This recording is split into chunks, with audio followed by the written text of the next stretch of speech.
We just had an explosion out there. It blew up in the air, and then we saw two fireballs go down into the water. On July 17th, 1996, TWA Flight 800 exploded in the sky. A missile, or some kind of streaking object, was seen in the sky at the same time TWA Flight 800 exploded. I saw an object rise out of the ocean. It was moving very rapidly. And then start climbing, passing my altitude, and the explosion.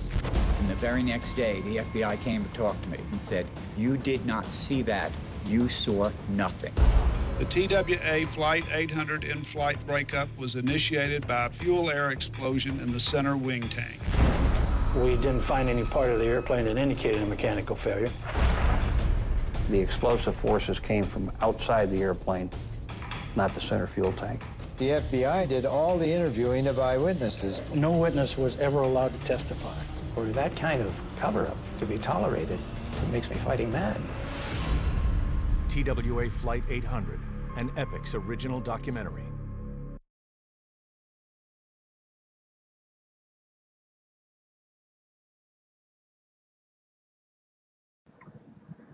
Hello, my name is WilliamH.Teele III.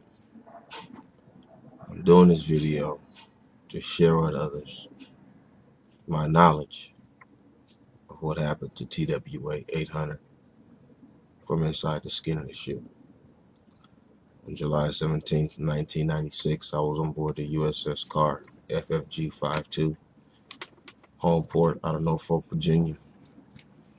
I had 2 years in service already, and I was enjoying the rate of operations specialist. I struck out of deck and became a operations specialist. I studied the rate real well, to the point to where I understood the console system, I understood the tracking system of the air console, and that's where I was assigned and seated, doing the exercise and scenarios that we were running. And in this scenario, we were participating in the box called Whiskey 105, known as the hot box for small arms shooting and qualifications. Inside this box, we also ran other drills, low slow flyer using what we call the CWIS gun mount, as well as our missile engage system for air warfare, low slow flyer attacks. The scenario was supposed to be a Learjet coming out of JFK to simulate a low slow flyer towards us. And we were to use the new system that was newly installed on board our ship to do this engagement. Another reason why I know is because of the system we used. It was an SM-2 surface-to-air defense missile. The SM-2 was launched from the what's called the Mark 7 Mod 2 missile launcher. Part of it was for me to learn that as far as East Wash, as well as learn that ship and learn the systems. While we were engaging, TWA 800 at the time was identified as a low slow flyer because the codes didn't show up. That's how we identified it as a low slow flyer. TWA 800 did not squawk a certain code, did not squawk its commercial code, which indicated to us that they were playing. So we engaged, and as we engaged, remember here on the radio, birds away, salvo size 1. Then we heard splash out. Then the next thing I heard was, oh no, we hit an Airbus. Then there was a lot of conversation about the Airbus. Who hit it, who shot, nobody really gave a name, but we were all nitpicking on the net about it. I was sitting next to the Link 11, what we call a tracksuit, and he's the one who connects with other ships in the battle group as we stay on a secure network communications line. But across the secure network, the captain was talking to the other captain of the ship who actually had that problem, and they were discussing it. My ops boss was standing next to him, and he was like, how stupid do they have to be to not understand that a blue missile and a white missile are two different colors? From my understanding, the captain of my command also knew the commander of the ship that fired because they were, my understanding, warfare college buddies. Now I do remember when they walked out. When they walked out, Continued the rest of the exercises as if nothing ever happened. But the next thing we did, was what I never forget, was called evasive maneuvering, high-speed evasive maneuvering, where we started driving the ship, but I didn't realize until now why we were doing it. But within the next few hours, we were in Bermuda, and at the time in Bermuda is the time I was told that what we just discovered or what we just did never happened. Pull the tape rails from the RD-390, close the log books, leave them on the DRT so we can get them and take them out. When we got to Bermuda, nobody was allowed to leave the ship. At that time, we was there for a few hours, and we were told that we were only there to get fuel, and then we were heading back out. We headed back out and continued the rest of the process. Throughout the years, I never really discussed it or talked about it, never knew about it because I continued to move on throughout my military career. I've had some things happen to my life to actually bring it back to my mind to where I'm able to tell a story.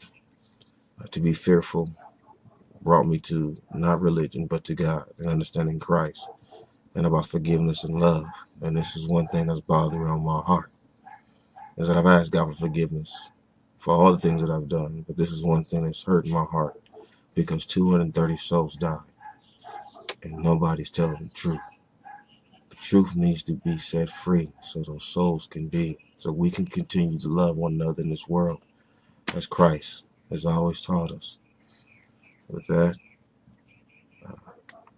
this is not for profit gain. This is not for a book. This is not for money. This is from my heart. May the good Lord continue to bless us all. God bless.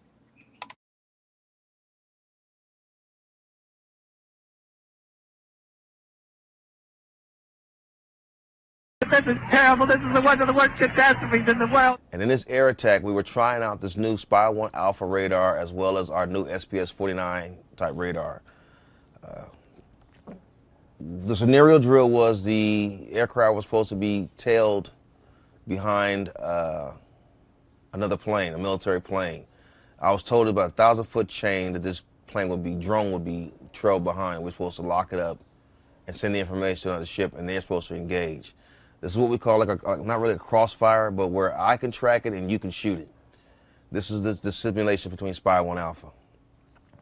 So in SPY-1 Alpha, this picture, the way this playground was set up, was that there was supposed to be a low, slow flyer flying out of an air route, of a commercial air route, and flying towards us.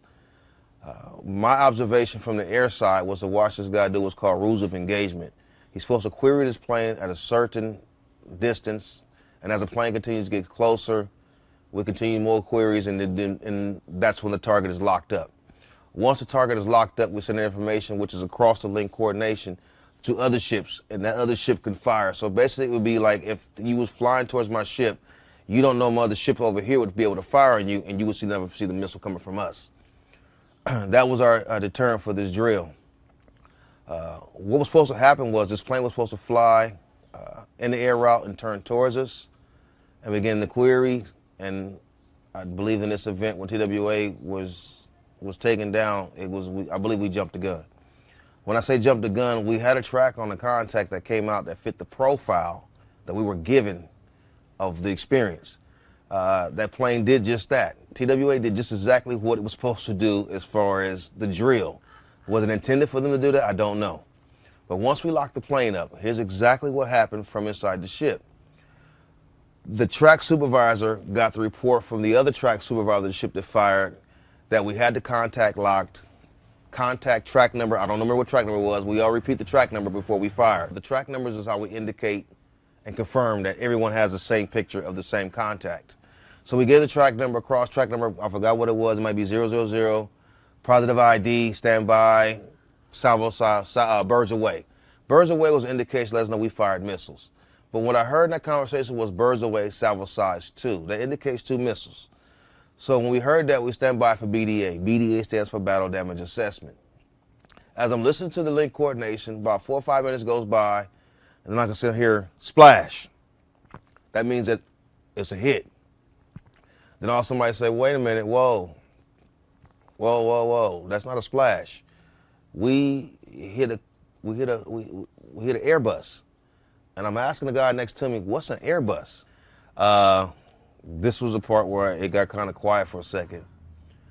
The guys I'm sitting next to, and I didn't want to go on record to say who they are, but I need to get these guys. I need to help them. I need to find these guys. The guy who was sitting to the left of me, who was sitting track supervisor, his name was Brian Miller. He was known as OS3 Miller, South Cackalack. Cackalack was his call sign. On the right side of me was a guy by the name of Patrick Kelly. He was his third class as well. These were two guys that were from the South, and they understood the picture of OS rating because one of them actually went to the Citadel and was actually becoming an officer candidate and ended up getting removed and became an enlisted individual. That was Miller. Miller had a better perspective of what war games and how the scenario went because he went to war college as far as the Citadel. Once we got the understanding that there was a BDA standing by, I heard someone say, wait a minute, we hit an Airbus.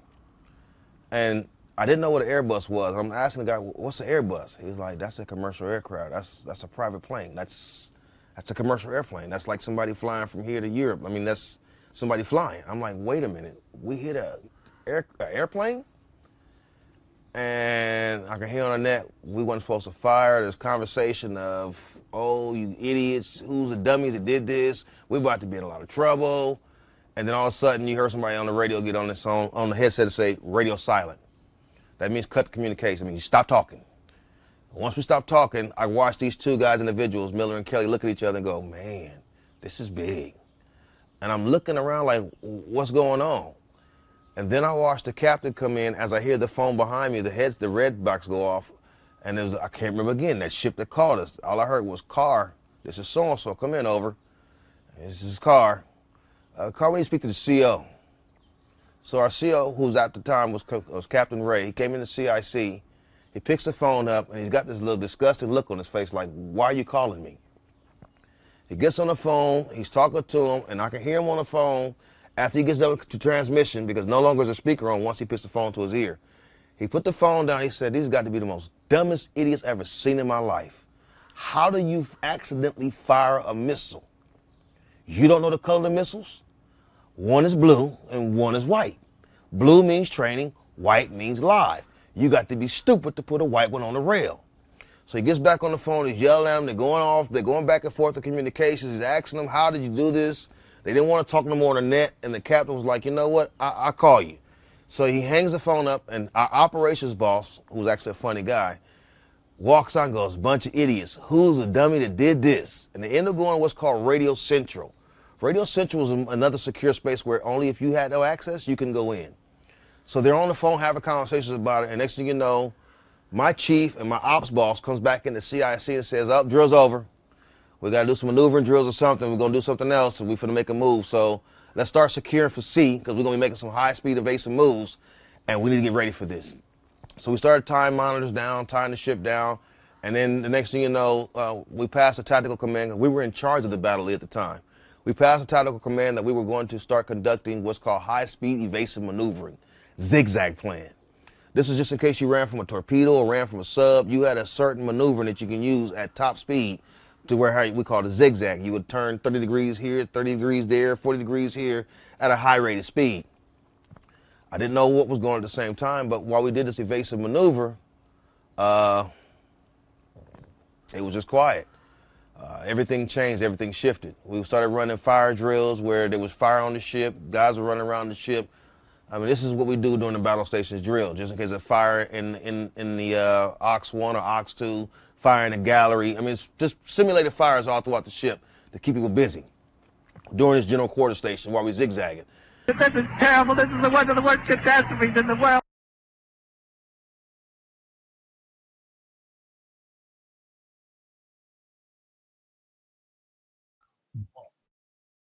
And we are recording. I should have asked you how to pronounce your last name first. Is it WilliamH.Teele or Teele? Teele. Oh, that was over.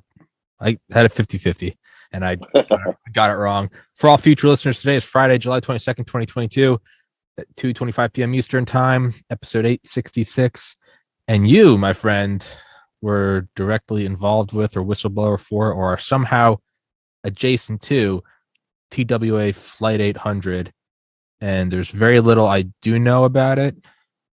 it's for everybody listening. It's the flight just over New York, the 747, which mysteriously the front broke off and all 230 people died. Was it hit by a missile? Was it a gas tank failure? Was it a software something? Who knows? But seeing as you are the expert, please introduce yourself, my friend, and then we'll run into it. Okay. Yes, my name is WilliamH.Teele, William Henry Teele III. U.S. Navy as an operations specialist. I served from 1994 to 2004. And so tell me your version of TWA Flight 800, because again, mine's very, I know the Wikipedia, paragraph, if you will. I read a lot about it in 2016 and then kind of stopped. Well, basically, what I've discovered since this all occurred is it was a hush-hush thing for quite a minute. Being in the Navy and being deployed and being active, you kind of tend to not pay attention to the news. So we were not really tuned into the news. We really didn't care. But what had happened was when we got out to sea, we were actually conducting what's called a battle-lee exercise. And in the battle-lee, we get a formality and we do what's called a lot of massive drills pertaining to if you were at war or if you had to go out and do a mission, certain missions. In the process of doing this, we were conducting what we call a low, slow flyer exercise. And in this exercise, most of our drills we were doing at this time are all simulated. We have what's called an ATG, a float training group that comes on board and evaluates and determines how well the fleet does as a fleet. In this scenario, there was supposed to be a drone trailed behind an aircraft at 1,000-foot chain. We're supposed to lock that target up. No one's actually supposed to fire, but it's just more of a simulation with a little bit of what we call live action without no firing. TWA actually had hit the profile of what we were looking for low, slow flyers, walking no modes, no codes, flying in an air route, and then it's supposed to turn towards us. This was a scenario.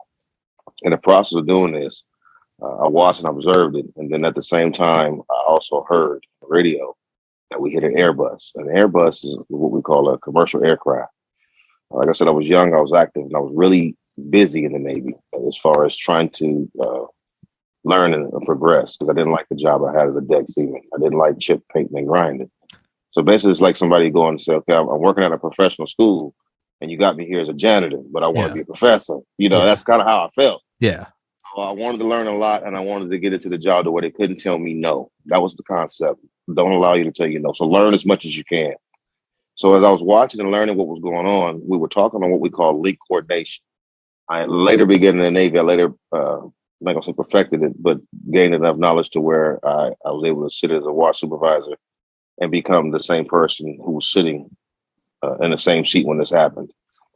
So when it came across the cord, after they said they hit an Airbus, it got real silent, got real quiet. But inside CIC, Combat Information Center, where I was working at, it's a secure space, which means you have to have a secret or top secret clearance in order to work here, to work in that space.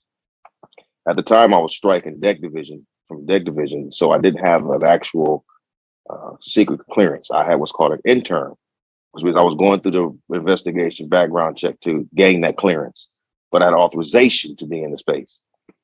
While I was going on, the plane was hit. My captain was very, very close to me. When I say close, we had an understanding of a lot of things. He's the one who actually came and told me when Tupac got killed, we were underway, that he had heard that he had killed. He came and told me on the bridge wing. And the fact that Captain Ray also smoked Newport cigarettes, which was a brand I was smoking, he was really cool. Yeah, Captain Ray was really a really good captain. But he was one who would wear like the khaki pants and his moccasins and his slingshot at nighttime when the ship's like 9, 10 o'clock when everybody's kind of laying low. Yeah. But when this all occurred, I watched this man actually get upset because someone fired the wrong missile. He was specifically saying, how do you not see on the rail a blue missile and a white missile? A blue missile is a training missile. A white one is a live missile. So as the scenario kept going on and they were having communications about it, they ended up leaving to what place called Radio Central, where they actually could talk more on a secure network, because that's who actually controls the communications throughout the ship whenever we transmit outside the ship.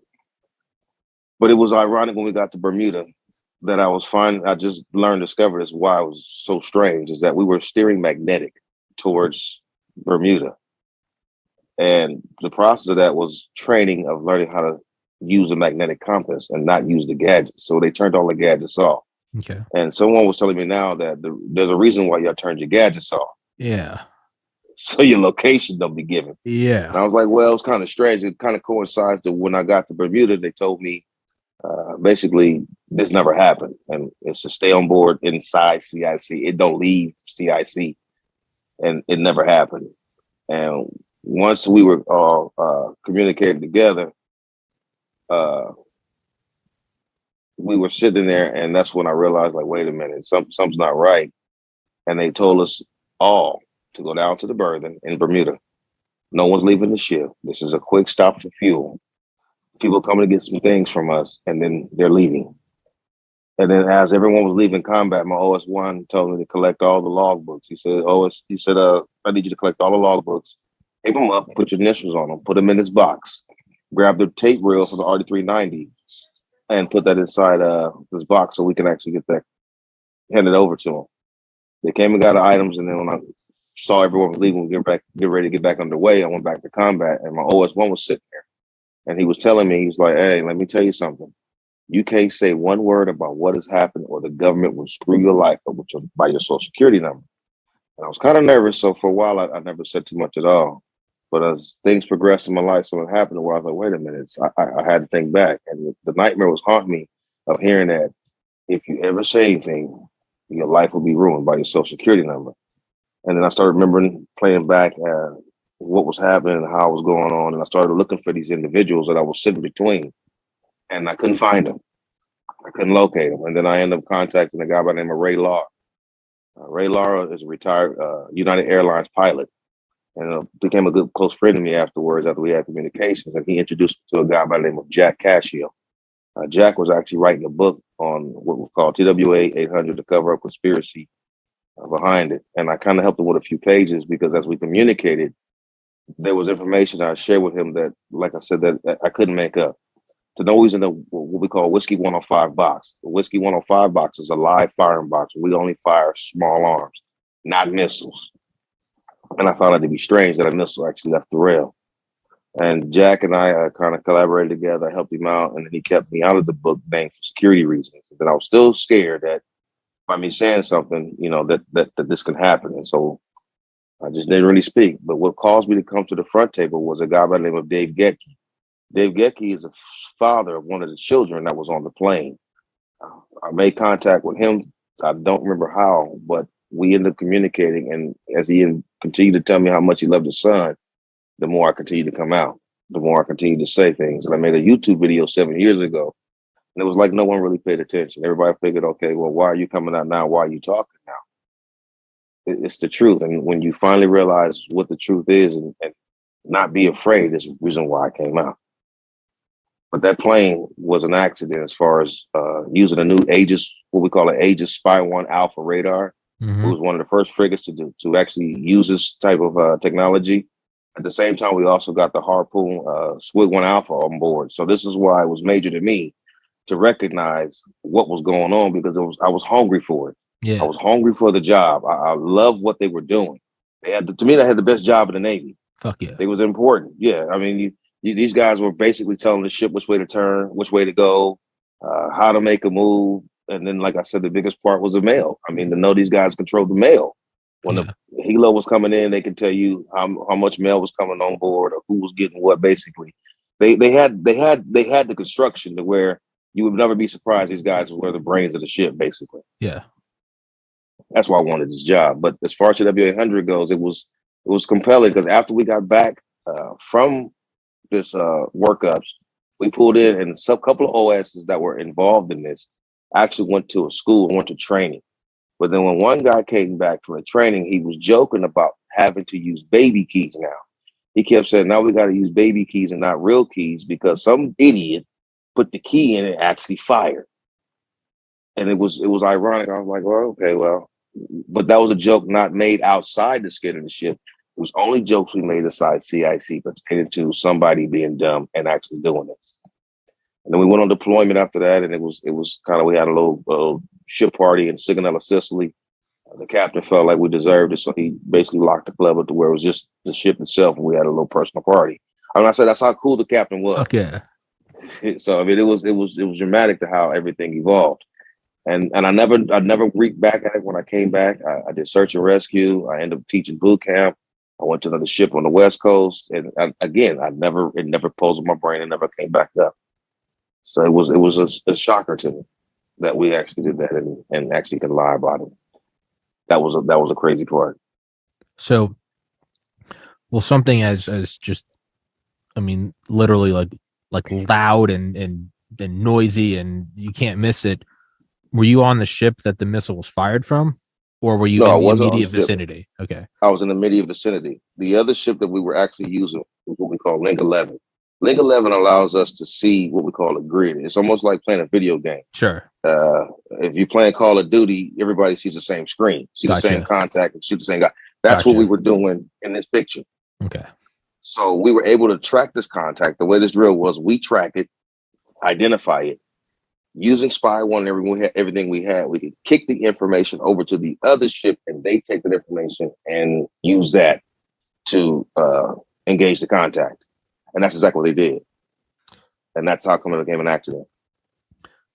And you said, so like no one's really paying attention to the news. And what was this, 96, 97? This was 1996. Okay, yeah. So there's no Facebook, Twitter. There's no trending. I was 6 years old. You got evening news, right? You got primetime news. So it's not like all of a sudden you're getting these tweets blown up about, a 740 at the time, the biggest civilian aircraft, blown in half outside of New York City. So, but something that big, did you guys hear about it on the news like that day or during training operations? Are you kind of like siloed away from the news? Are you kind of airtight? Oh, you are? Siloed away from the news. Yeah, we kind of, it's not that we actually have shut off jury duty or something. It's kind of like that, but we get what's called AFARS news is what we used to review when we were out to sea. So there was no CNN, CBS for us to watch unless we were at home. Yeah. But they kept us out to sea so much in and out to where to get home, think about this. In the Navy, it's like being a police officer watching the news. The police don't want to watch the news to see how many killers and shootings going on. Yeah. When you're actually a police officer. It's like, yeah. I just didn't find the news to be interesting. So it didn't entertain us. But at some point, you do like hear the news of like a 747 cracked in half 5 miles up. Like, regardless if social media exists or not, when it exists or not, that's still big news, right? Actually, no, it wasn't. It was not even a discussion on the ship. I could not believe in myself to play back. After we got back, we never heard about it. There was never a conversation on the ship. No one was like, oh, did you hear about the plane that crashed? Or it was none of that discussed. Nowhere on the base, nowhere, period. Right. So the guys that did it, though, they knew immediately. The higher ups knew immediately. Yeah, the higher ups knew immediately because my ops boss was kind of a weird guy. He was one of those that was really just not, I say free mouth. If you were stupid, he called you stupid. If you was an idiot, you was an idiot. He called you that to your face. Yeah. He didn't care. No filter. And then no filter. Big time no filter. Yeah, There's another guy named Hartz. There's another guy that was like that, an OS2 I had that was actually the one who knew the scenario. I want to say he almost knew who the shooter was because they were in school together. And he was like, man, this has got to be dumb. I mean, he would say smart things and say some things that was ironic. But as I was playing back not too long ago about OSs, we had a logbook to where we would jot down little things of like, okay, well, today so-and-so OS1 dum-dum or OS2 dum-dum today he did this to her. This is what happened. I mean, it was comments to be made. And I remember that logbook. And I wasn't allowed to actually go into the logbook because I had not made third class yet. Yeah. And they didn't give me, it was entitled to what's called watch supervisor. If you wasn't a watch supervisor, you couldn't write in the logbook. So all these guys that was higher up above me were writing in this logbook, especially what had happened. And they kept that quiet. So, I mean, can we speculate for a second, like what the higher ups were? It's probably, oh shit. Is there? Yeah, more or less. Yeah. More or less. More or less. Like they're tracking it. They're watching it. They're seeing it go up. And I'm guessing it's either thermal or IR, and it's apparently no self-destruct button.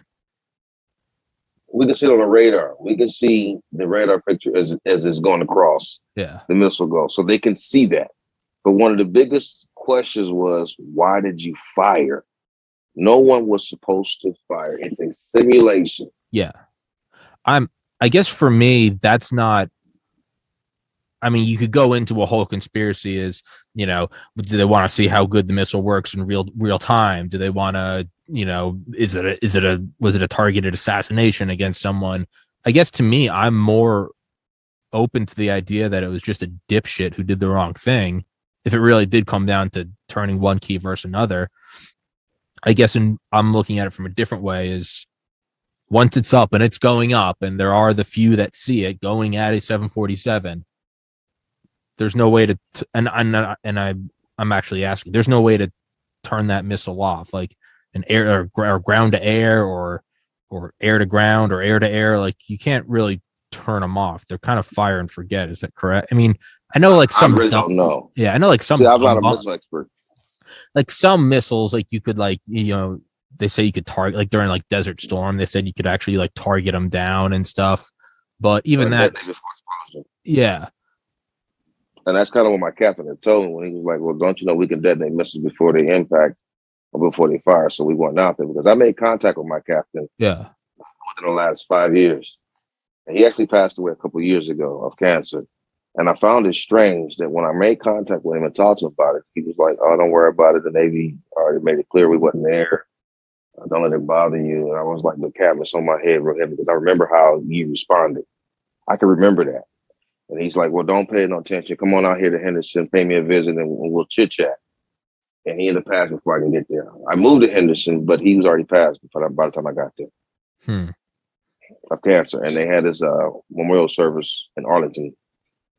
So in his mind, it's don't worry, like you're in the clear, but you're saying like, no, I'm not worried about being in the clear. You're like, I need like, what the fuck happened? You're right. I'm trying to get confirmation. So then to help me further understand that I wasn't losing my mind, I literally thought I was going crazy because I went to the VA back in 2013 and told them I was having nightmares about this. I'm having dreams about this. It's replaying in my mind of what that night was like. And they were telling me, no, you're okay. Here's some medication and, you know, we'll get past the nightmares. And they never looked into it, never said anything about it. And when I was talking to Jack about it, I would email Jack every time I visited. I let him know, hey, I talked about TWA 800. These guys are not even listening to me. They're going around it and trying to make it something else and make it seem like I'm making this up or hallucinating. But basically, if I watched the news clip and I believe that I was there, no, I can't believe I was there. I mean, as an OS, one of the biggest things and one of the first things you learn to make you a better OS is what's called a maneuvering board. That's like almost like a complete circle where we have to figure out how to maneuver. And the maneuvering board, we figure out true winds and how ships positioning, how to take position. And it's a very, very not complicated, but a mathematical thing to do. And I was intrigued to do that. That's what made me more strike harder as an OS is being able to be called on to get something done. Yeah. If they needed something done, you know, you'd be like, hey, get OS2 over there and he'll get it done. He'll show you how you move. I wanted that image. I enjoyed it. Yeah. So I ended up sitting in air court about a year later when Kelly and Miller left. Those are the two guys who were sitting in the seats who heard the conversation. They were actually good friends of mine on the ship because they took me from a city boy from California, where I'm from, and to the South. They showed me the South and showed me that there was life out here other than the city. So that's really why we were so close. So it was an experience that I hadn't ever experienced. Mind you, I'm 20 years old when this happens. I just graduated high school in 1994. Here I am 2 years in the Navy in 96. So it was new to me. So the question isn't whether or not they shot it down. It was, so we could agree on that, like the Navy did shoot it down. That's correct. The question is now, why? Why? Was it just some dipshit? What other reasonings could there be? And I mean, is it assassination? Was there is the CIA tracking some private entrepreneur from a different nation and they've got him here and we've got him now, and, you know, plausible deniability, we could say it was an accident. I mean, it's not that they'd want to see if the missile worked. I mean, you fire a million of them. They've been using F-4 Phantoms as drones for like 50 years. You could go shoot whatever you want. Do it out in Nevada test site. Do it out in the Pacific. And even as a real world exercise, you could still go find plenty of shit to go shoot down in like, you know, in like the Arabian Gulf or something. But why TWA 800? Was my question. Yeah. It raised a lot of speculations too, because what I heard in the reports, the TWA 800 was on the tarmac for quite a while. Yeah. But there was one thing that puzzled me, the way I feel like maybe it wasn't really an accident sometimes, and maybe it was an assassination, is because the drone that was supposed to pull the plane never left the airport. Oh, fuck. Never left. Right. The one that we were supposed to target never left. So whether it's congestion or whether it was a lot of crowdedness, right. So that was a question. I found that out a couple of days later that it was like, yeah, the drone never left. I was like, whoa. I didn't know never came out. Yeah, the drone never came out. It was supposed to come out, but he never came out. So it'd be one thing if the drone was out and they still fired, and it's supposed to be a simulation, not an actual firing, right? It's right.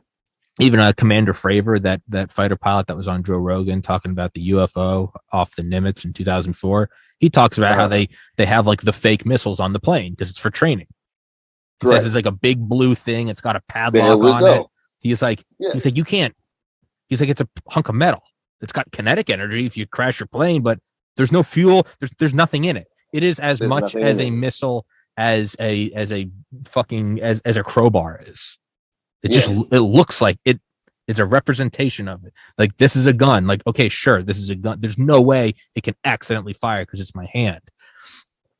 So I could still see just the dipshit getting losing his job, dishonorably discharged. You fired a missile when you weren't. Where's your situational awareness? If the drone's up, the drone's not up. Okay, devil's advocate though. Did they know the drone? Did they get the guys, just the bottom guys carrying out orders? Did they know the drone wasn't up, or did they see the target and go, "There's the target"? Like I said, I think we jumped the gun, because when it was flying that profile, we was understanding that the drill had started, so that TWA 800 fit the script of what we were supposed to be looking for. Because we had these guys on board ATG, and this was our first time coming out. We were trying to make ourselves look good. Getting graded. We had to prove, we getting graded. So we got to teachers over your shoulder. You're like, fucking do it right. Yeah. Yes. Yeah. It's the coach watching you in basketball practice. You're doing all the bounce passes correct. You're fucking, you're following all the rules, trying not to. Coach is watching versus you, versus you fucking around at recess. Correct. That's correct. And well, then Captain Wray left and went to teach war college as soon as we got back a year later. Not even a year later. Well, to me, that would almost, and I'm the reason why I'm playing all sides is I'm just trying to keep an open mind. To me, that would almost play into somebody kind of having nerves and doing something wrong, because coach is watching right there and you're getting graded. And maybe it's just drilled into his mind, you do this, you do this, you do this, you do this. And he just does the real one instead of the fake one. I don't know. But it is. The reason, you'll be the first to hear this one. The reason why I believe the cover up could be, you're gonna get me killed. I'm getting myself killed, and that's the part I just don't fear. Yeah, it's fine. Ever since I started interviewing Dr. Malone and Dr. McCall last summer, I've just figured that I'm just gonna get iced one day. So whatever. Fire away. Right. Go fire away. Yeah. So the reason why I know the Navy can really cover up and do what they do is I was another part of another cover up back in 2002. I'm also what's called an anti-submarine tactical air controller, an ASTAC, and we were off near Japan, near the China Sea, and we had two aircraft, two P3s. There was a Japanese P3 and Australian P3, and my senior chief was an AIC. The Orion. Long story short, they're P3 Orions. And make a long story short, as an ASTAC, I control most of the helos, but I'm also able to control other aircrafts. Okay. Helos is what I specialize in. But this particular situation, the P3s came across was called IAD, International Air Distress. I think it's like 121.5 or something like that in that nature. I forgot the codes. It's been so long I've done this. But they came across the MAD channel, or IAD channel, hollering Mayday, Mayday, Mayday. And I was looking back at my senior chief, and he was like, "Get that call." I'm like, "That's not my call, but I can get it. But they under your control. You're supposed to be watch the picture for them." He's like, "I know, I dropped the ball. I just need to get that call, answer it, and see what they want." So I answered it. They told me they almost had a mid-air collision. It was about 300 feet, supposed to be 300 feet separation. It was less than that. And they saw each other too little too late, but they didn't collide. But it became a real big stressor to where I got in trouble for it because the senior chief said, "Look, I need you to take the fall for this because if I do, I got to go before Congress and explain why I was on my Palm Pilot playing hangman instead of watching the picture." So long story, again, another story short, I got a little trouble on the ship and I was upset that he had pulled that move, and then we pulled back in and I ended up getting some commotion on the ship where I was UA for a couple of days, and I had to tell the captain why I was UA. I was like, "This division is supposed to take care of me and they're screwing me and they're denying my leave." And the captain was like, "Well, I'll tell you what, when you get back to the boat, we can have a one-on-one." I returned back to the boat 2 days later, and they tried to give me XOI to go before the XO, which is where you go before captain's mast. And I told him I don't care. The captain said to see him. So I had a one-on-one in the captain's stateroom, and he asked me what happened. I explained to him what happened, and I told him why I'm having this conversation with him due to the fact that they're not doing what they said they were going to do. They were going to help me with a situation, grant me the leave, and then they denied me the day it occurred. And he was like, "Well, that's not right." I was like, "Because I took a deal for these guys. I took the bullet. I had you rip me a new one about that P3s almost colliding. I had to tell you that I was sleepy and tired when I really wasn't. It wasn't my fault." So the captain made an agreement to give me what's called an early out to attend school, which I didn't do. It was just to let me out early because I wanted out. I wanted out of the Navy for that situation. So when I watched them cover up and do what they do and play that game, that's why I believe that this is very much so true. But this ain't my first rope move. This is not my first time. So this would play into like, I mean, no one with two working brain cells doubt that cover-ups happen, right? I mean, it does happen. I guess the question we're circling is, was this just a game of political fiefdoms and watching your career, and did someone take the fall? Hey, somebody's drunk driving, and you're in the passenger seat sober, and the lights come on. They're like, "Fuck, get in the driver's seat," and you're like, "All right, I'll get the ticket." On one hand, you can see that, right? It's some dude who's playing hangman, and he wants to go become admiral in the future, and he's just like, "Hey, fuck William, he's just this young whatever." Yeah. Okay. You could see it with TWA. It's much bigger, but you could see like, "Hey, fuck this. It was just the wrong thing, wrong time." I've seen too many mistakes. I also watched firsthand. But shooting down a 747. It can be careless. The reason why I say it can be careless because I watched the Lady Gulf run into the back of the Theodore Roosevelt. It was part of our second deployment. Yeah, when the Lady Gulf ran into the back, and the excuse was the Lady Gulf didn't know the TR was backing down. We all heard the tactical command that the TR was backing down for flight ops, but the Lady Gulf missed it. Somebody on the bridge was either sleeping or not paying attention. That's why I say, I understand that mistakes happen. Oh, sure. It's human error. Yes. I don't know. It's harder for me to believe TWA 800 was human error because that's a huge one. I mean, that's, if they put a key in a turn. The conversation was this guy put the key in and actually turned it. When actually in a scenario, you're not supposed to put the key in it at all. But like, when did commercial flights start? I mean, the 30s, the 40s. When did we start researching missiles? The late 40s, 50s.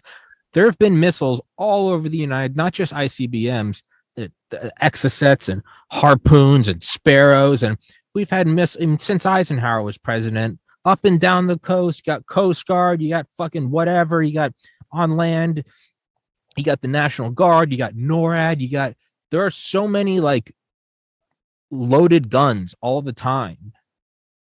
And there are so many flights, except for 9/11 when they down all of them, that for decades there are so many flights and there are so many missiles. In NORAD, it's tracking everything, ready to blow anything out of the sky, but it never happens. It goes to show that they have a they have safety protocol. And maybe I'm making my own point. Maybe it's, well, it was only a matter of time before an accident happened, right? If you've gone this many years with this many thousands of flights and no missiles ever accidentally go off. But to me, no, because if it was as simple as someone putting the wrong key in, this would be like a yearly thing then, right? It'd be like, that'd be correct.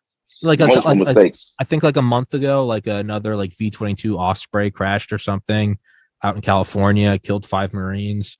But I mean, you hear about training exercises about once a year, right? Yes. You hear they were using live artillery or something, or a helicopter, just missed the back of the ship, or scuba drowned, and it's sad, but I mean, it happens every year and it makes sense. The size of the U.S. military, the number of drills they run. Yeah, shit happens. Yes. But never is it like, well, once a year a plane gets shot down. It just, I don't know. And I mean, this is post Cold War, where when planes were accidentally shot down on both sides. That's correct. So I mean, it's not even correct. like this is the first time. Like, this has happened, and what rule books are written in blood. Like, this has happened, and you have to be careful about this shit, because what was it when that one was shot down near like Russia, or the Alaskan Airlines one, I think, was shot down. There was a U.S. congressman on there, and this is during Ron Brown when he crashed into the building. He crashed. That finally crashed. Oh no, I'm talking about when there was a I think it was a 747. We could think Korean Air or something during the Cold War. I want to say mid 80s. Like, drifted out of way and was shot down by the Soviets. And there was a U.S. congressman on board. And like Reagan, and this is, so, we're on nuclear alert. We're like, is this an act of war? And then I think it happened again several years prior. Like, we shot down a flight that had Soviet people. But like, during nuclear brinkmanship, these accidents happened. They made sure they didn't happen again so that it wouldn't accidentally start World War III.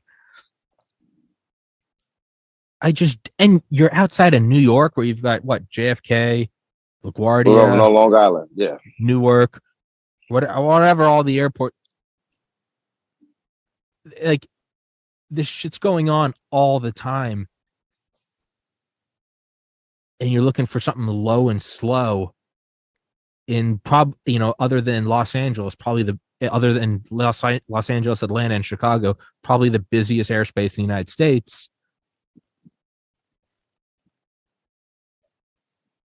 I'm not sure I'm okay just saying it was a fuck up.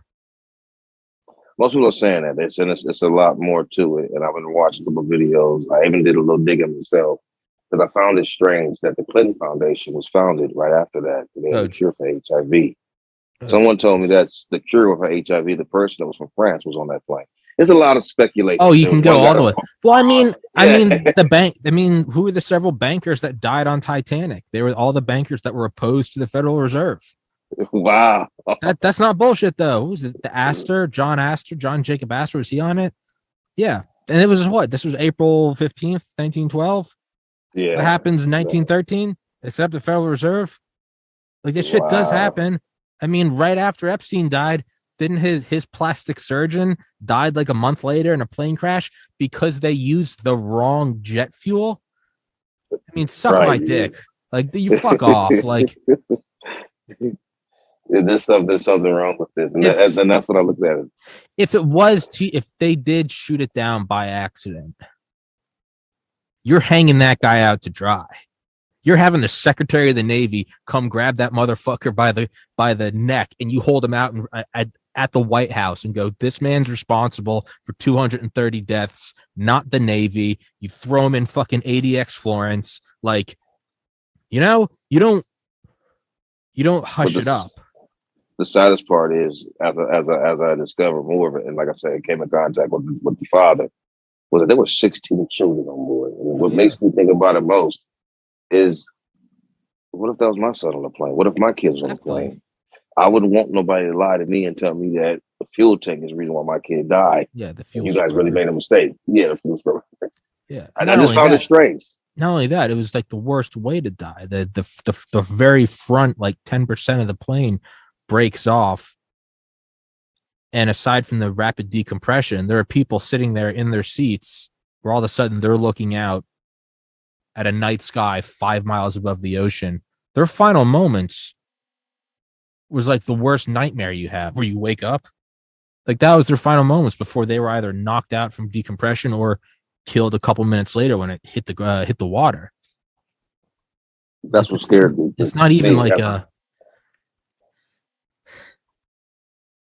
It's not, because I'm gonna tell you where the nightmares got deeper for me. It was after watching and watching one guy explain. I forgot his name. He was explaining the warhead, the type of warhead it was, and I do remember the conversation of us having one sophisticated warhead. I don't know if it was a H. I'm not good at this one. Again, I'm not a missile expert, but it was like a HIER, ATIR, or some type of warhead that was supposed to be special, and we had it. That's the whole reason why we got this launcher, and we were using SPY-1, because they collaborated together. But even then, it doesn't make sense to. Let's go into like the darkest depths of our mind. Let's pretend we're just like CIA officials. We have no soul.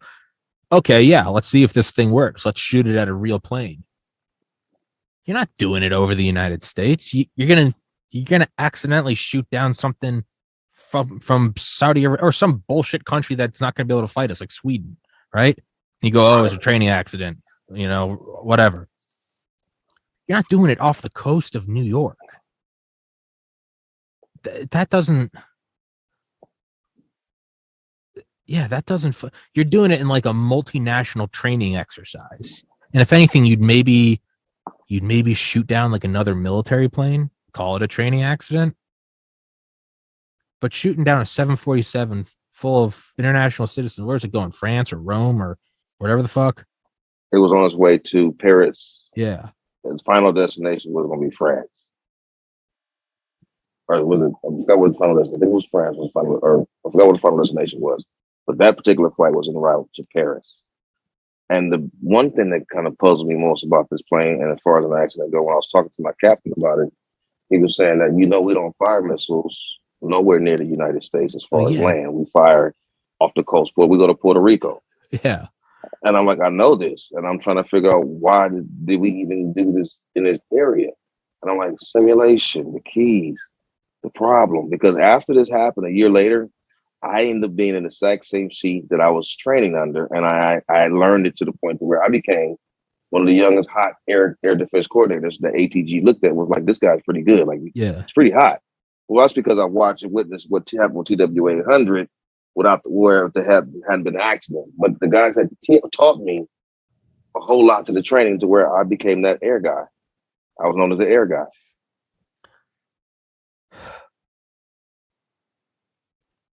So then, if we're going to go into full speculation, then what would it have, like, why the reasoning then? Let's say the purpose was to shoot down that 747. I mean, it would have to be an assassination. Like, what other? There would be no other reason to fire that missile at that plane. Yeah, I mean, if you wanted to shoot down a 747, you could get an old decommissioned 747, make it a drone, fly it out over wherever the fuck, and shoot it down. To me, the plot didn't sound too good. You got a low, slow flyer. TWA 800 was given specific instructions to fly at a certain altitude, in a certain direction, to do certain things. That was what's strange to me. Oh, so the TWA 800 wasn't given like a normal flight path? They was on the right flight path. I think they had something was going on because it was so long on the tarmac. There was so much air traffic. And that's what puzzled me too, because I saw so much air traffic. How would you pick out this one plane other than it being fit in the profile of a low, slow flyer? There were other planes flying low as well, I noticed. But they were squawking and they had modes. But this particular moment, they said this plane had no modes, no codes. That's got to be him. It's got to be him. So it wasn't doing normal 747 shit? That's what they were telling me, that it did not squawk any modes, no codes. Because they're supposed to squawk a mode 2 especially, to let us know who they are. Every plane aircraft is supposed to squawk at least a mode 2. Yeah. At least a mode 2. Could it have been, let's play devil's advocate, if it's not squawking, is there reason to believe that that plane's been hijacked? And it's right off. I don't believe this, but let's just play out the simulation.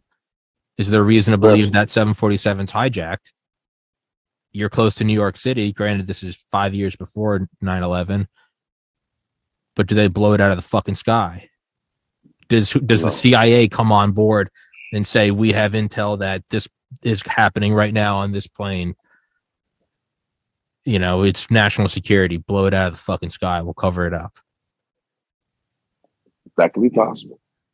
I mean, right? Because I mean, what, mid-morning 9/11, Dick Cheney gave the call to shoot down civilian airliners that don't respond. Like that's declassified. That's not a conspiracy theory. They gave the call to shoot down planes that didn't respond. Yes, they did. But that was after 2 planes had hit the World Trade Center and a third had hit the Pentagon. Yes, the one at the Pentagon thing was when he actually gave the call. If this happened like a year after 9/11, that would make a lot more sense. A 747 not squawking near New York City, blow it out of the fucking sky, right? Right. And say sorry later.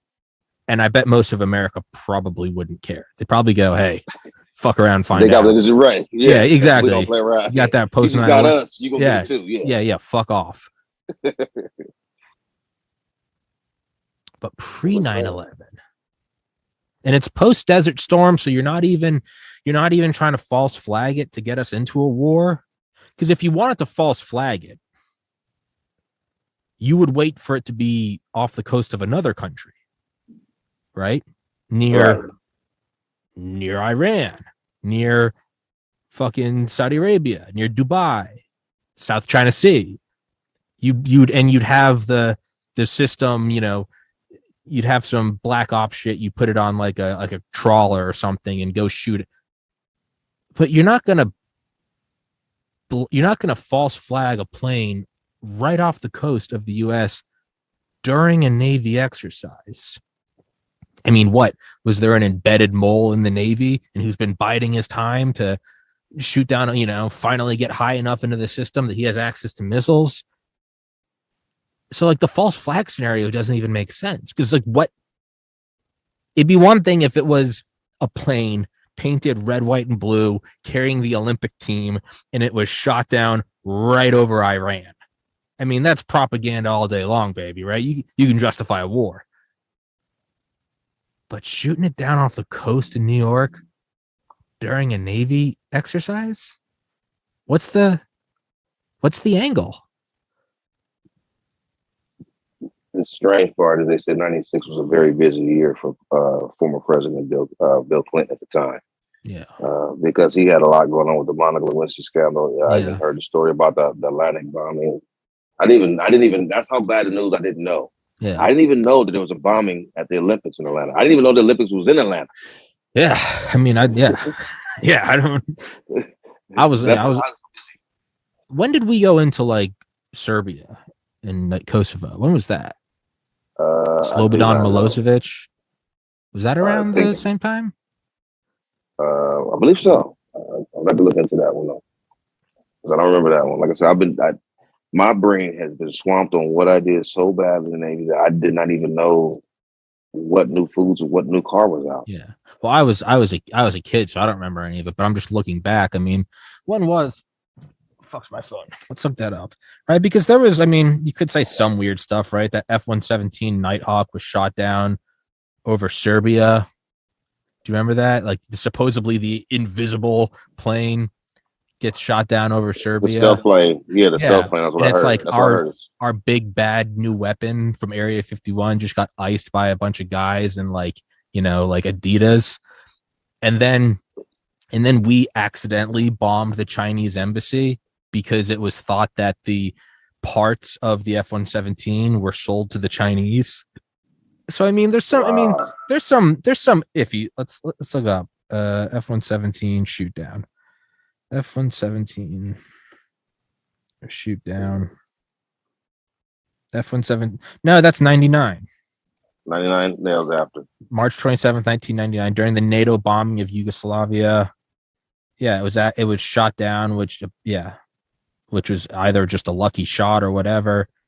But then, they allegedly was sold to pieces to China, and then we accidentally dropped a bunker buster on the Chinese embassy and fucking leveled it, which they played off as which they played off as was collateral damage. It's war. So it's kind of believable. You can kind of smudge it. TWA makes no sense. No, it made no sense to me after I thought about it. That's why I was like, wait a minute. It makes less sense now that we're talking about it. I mean, honestly, the thing that makes the most sense is that it really was an accident. Like, and I hate that because that's a cop-out, but like, if nothing else makes sense, well, what if it was an accident and they're just like, Jesus Christ in heaven, I can't believe we just shot down that 747. My honestly perception was, as I look more into it, it's kind of like make it look like an accident. Yeah. But then cover it up to where we really can't say it was an accident because something else would go wrong to the accident. So they had to change the story, the narrative even more, because how do you accidentally fire a missile when you're not supposed to be firing missiles at all? At all. Because if it was one guy, I feel like you hang him out to dry. Save the Navy. Right. But that one guy to take in turn has to get permission. And someone is watching him. Remember, I told you we have an ATG. So somebody's evaluating us. Right. So somebody was on that ship watching him turn that key. And somebody was like, whoa, whoa, whoa. Why are you turning the key? Why is the key even in? I mean, or we can just go pure speculation. The CIA knew the drill was going on. They knew this high value asset was going to be on that 747. They drag them right over it so that even the Navy wouldn't be in on it. They think they're just shooting down the drone. I mean, I have zero evidence for this. This is just wild speculation. It's how you could see it play out. But if you wanted to do an assassination, you wouldn't tell everyone in the hey, we're going to shoot. No. You're in the CIA. You're eavesdropping on whoever the fuck you want, including the Navy. You're not supposed to, but I mean, you're looking at it and you're like, hey, there's some black ops division, and they're doing a training exercise this day. And they're shooting down a low, slow flyer, and we know that Bob Smith, who we've been after for 30 years, he's on that plane going to meet with someone in Paris. They can't meet. Now we could either interdict him at the airport, or getting in the air. Yeah, and maybe it's a U.S. citizen, so it's like we can't just assassinate him unless there's a training exercise where they need something going. What is it? Slow, low. Here's where the confusion got me. To make me understand where you can understand this. Maybe they then hack into the 747 and they go turn off the squawk box, make it look suspicious.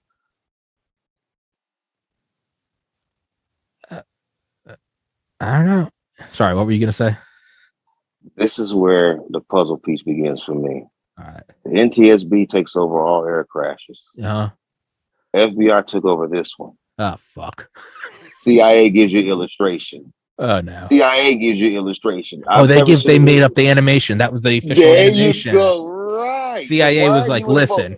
Didn't their animation, they go, see, what a lot of people thought was a missile rising into the sky and hitting this plane was actually, they claimed that fuel was leaking and that it was like a reverse ignition. And what you were seeing is actually shrapnel, like burning, the plane was burning up. And although your eyes told you saw it going up, the reality is it was like a atmospheric distortion. And what you were seeing was the burning plane falling down.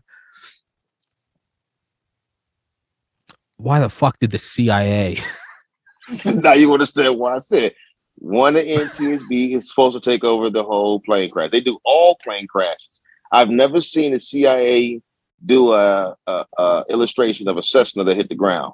Yeah, I've never seen them do. So why are you giving the illustration? I mean, even if the CIA does do the illustration, why does the CIA come out and give it? No, if you're the CIA, you do it, and then you give it to NTSB, and you go release this as your own with a gun to their head. This is national security. You don't need to know anymore. Be a good American. The fact that the CIA released it in itself is sort of a flex. Correct. CIA is not stupid. There's a reason why they released it instead of using the NTSB as a puppet. They released it.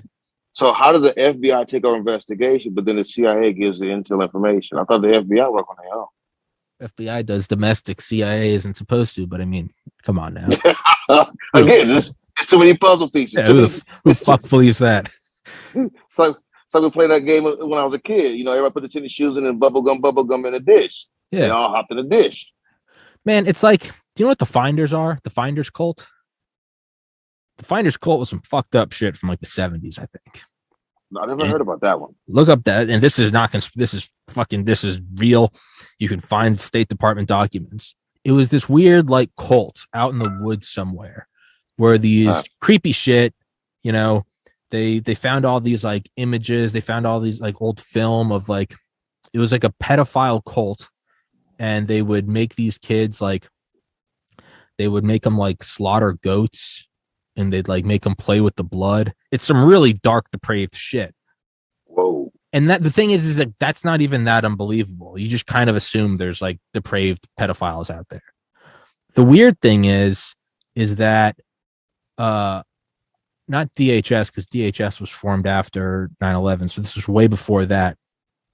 I think like some cops got a call about it, and they went and like raided this warehouse, and then the FBI took over.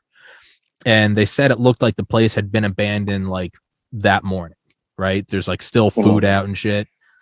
And there was like a teletype apparently broadcasting to other similar warehouses. So the thing is so they kind of conclude that it was probably a human trafficking operation, because like the teletype said, like, move the kids.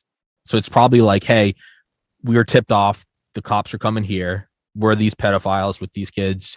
They've probably got operations in different countries or different states, right? None of this is hard to believe. So yeah, you say, hey, move everybody. What's weird is the FBI.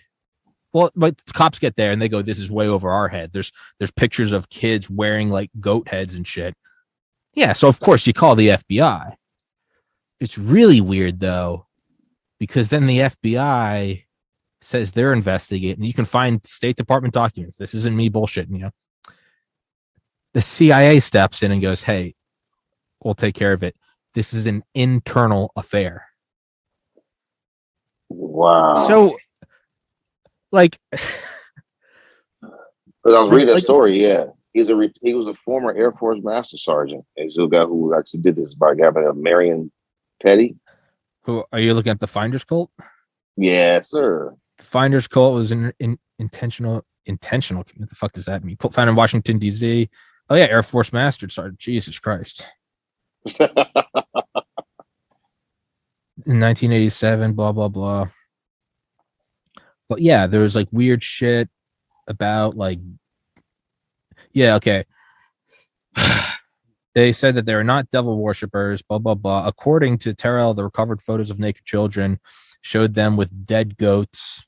Yeah, there was some really weird, like, you know, bad enough it's pedophiles, but they're also making the kids like wear these weird white robes and like pose with dead animals, like all depraved shit aside. That is sad. Like, I believe evil exists. Like, that's, to me, that's, and maybe that's just bad that like I'm not even too concerned about that. I'm like, of course that happened. But like CIA takes over and they're like, yo, this is back off. The CIA 30 years later then releasing a missile animation, that's a lot more believable when they took over the weird goat head pedophile network. Right. It's a lot more believable to go, yeah, maybe they shot down a fucking plane.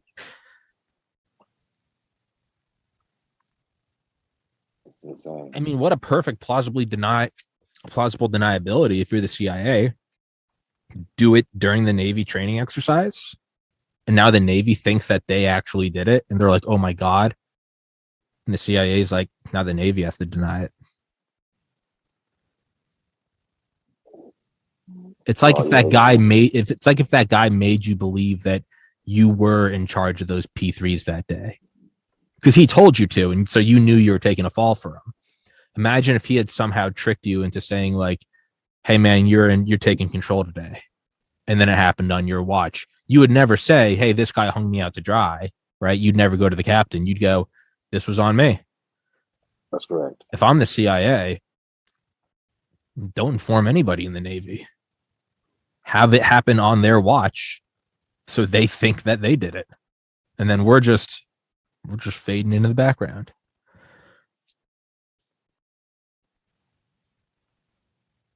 And by the way, everything I'm saying represents myself only, not Mr. Teele here, not my crazy ramblings about goat heads and CIA.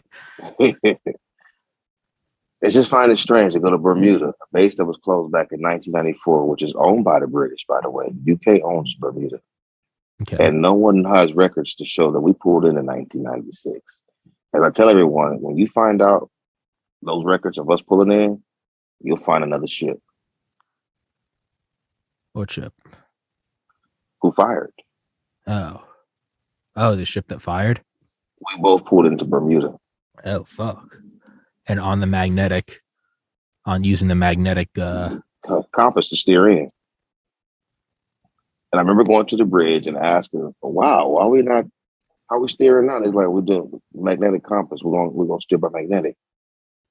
And then for me to get that logbook, no one knows we steer magnetic because all those logbooks that went into Bermuda got collected. Everything that we used, track paper, DRT trace paper, everything that we had about us planning that area went into that box and went off the ship. And who is that? O&I? An OI division, yes. Yeah. I got the logbooks from the bridge because they keep ships positioning. The logbooks we keep because we kind of confirm with the bridge as far as where we are positioning with the ship. So we use radar picture, they use actual visual. That's the difference in the two, how we use technology and visual to make sure technology stays on track as well. It was the strangest thing that everything went in the box and left.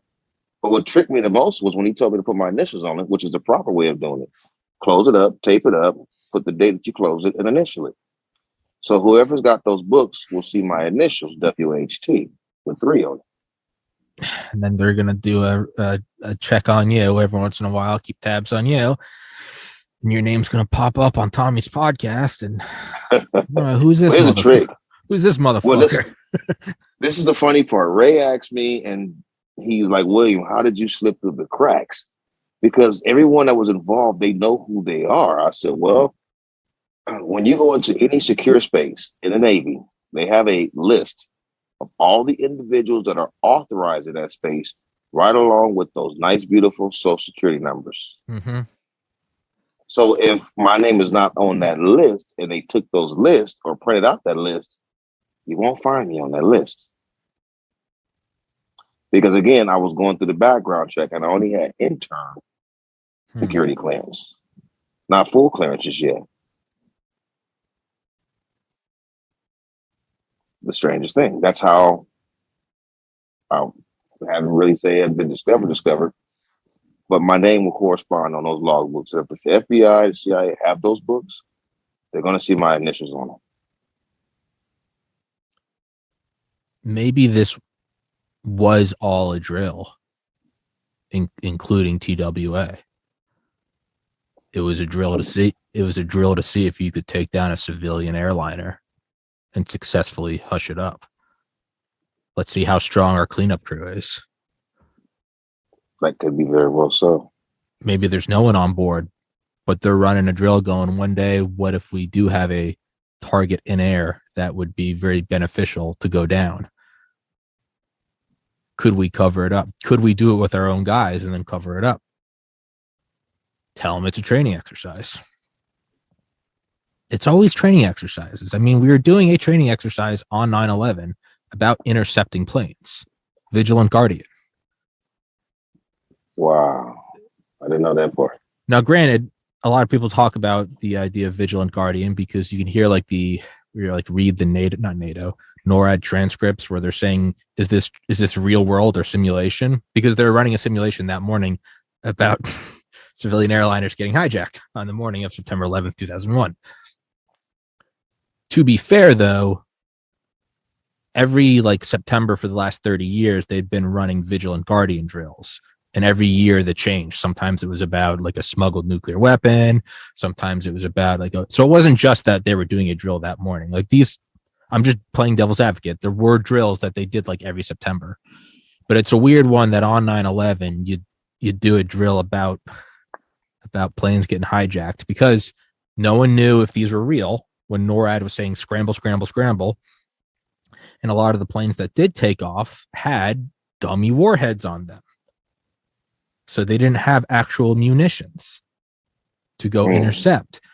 Heather Penny, who I've tried to get on this podcast, she was a fighter pilot, I think out of Langley National Guard. Her and another guy got into two separate F-15s, and they weren't armed. They weren't outfitted with anything, and there was no time. They were scrambled to go find Flight 93, and they planned on kamikazing it. Heather Penny said, "I'll go for the cockpit," and the other guy, I can never remember his name, call him Bob. Bob was going to go for the tail in case one of them missed, because they didn't have any weapons, but they're fully fueled, and they fucking turn on those afterburners, and you can catch up pretty quick. But the reason why, it's because and this is from what I remember, it's kind of getting foggy here, but so many of the planes were in the air already because they're taking part in the drill Vigilant Guardian. They all had dummy warheads. So they get into these things. They don't have time to arm them. But so they just go full afterburn, just full throttle. And they're like, we're going to kamikaze this motherfucker. It's very convenient that it happens during a drill. Now, devil's advocate, let's say it was a genuine terrorist attack. Let's say it was like a state-sponsored attack by Iran or Saudi Arabia. If you have your own, moles and intelligence, just like we eavesdrop on them, and they know that we're doing Vigilant Guardian, well, that's the day you go attack, right? Because they think so. It's also not that unlikely that an enemy nation would do that. It's very convenient for us. Isn't that convenient for the CIA? But it's also if we were going to go attack someone else, we would do it on the day that they were doing a training exercise, right? Why wouldn't you? That's exactly when you would do it. That might be my best bet, because on a training exercise, nothing's really live. They're not going to have any live ordnance. Yeah, if there's firefighters doing training all over the city, that's the day you go burn down a forest because they can't get there, right? They're all busy. They can't get there. Correct. And so that much makes sense to me. That doesn't seem too far-fetched. If it's a nation state, if it's Al Qaeda, if they're being funded by Iran or Saudi Arabia, yeah, they go, hey, wait till this day, because they're going to be busy.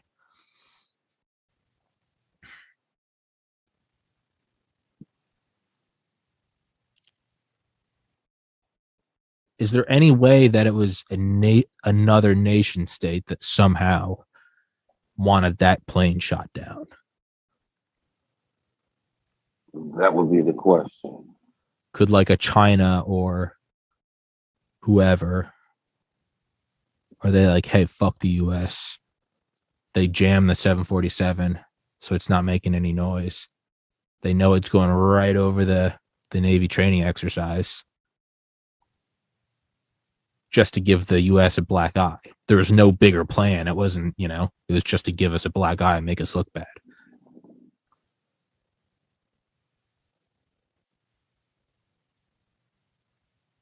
But to turn back to who authorized that individual to turn that key. Yeah, who the fuck did? That's the thing. Because in all training exercises, such as that, the combative one, someone is watching us very closely over our shoulder. All right, so it's the ATG team.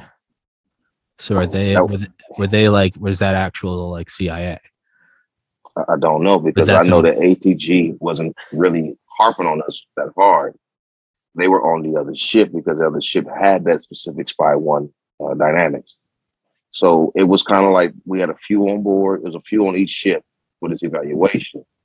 But when ATG was walking around our ship, they walk over, they say a few questions, they'll pull back, they'll go to another part of the scheme to find out what this part of planning goes. It's they knew each section to go to for each part. But when TWA was actually fired with her splash, there was no ATG and CIC with us. Not one. But I know that because we weren't actually doing the firing, we were actually just leaving the track. Once we passed the traffic, it was kind of okay, well, we're done over here. They did their part. Let's see what the other part's going to do. And they walked off to see what the other ship was going to do on another radar. They didn't stay over us. They just watched us do our part and move to the next. So if ATG was on board that ship and that kid turned that key, somebody had to see.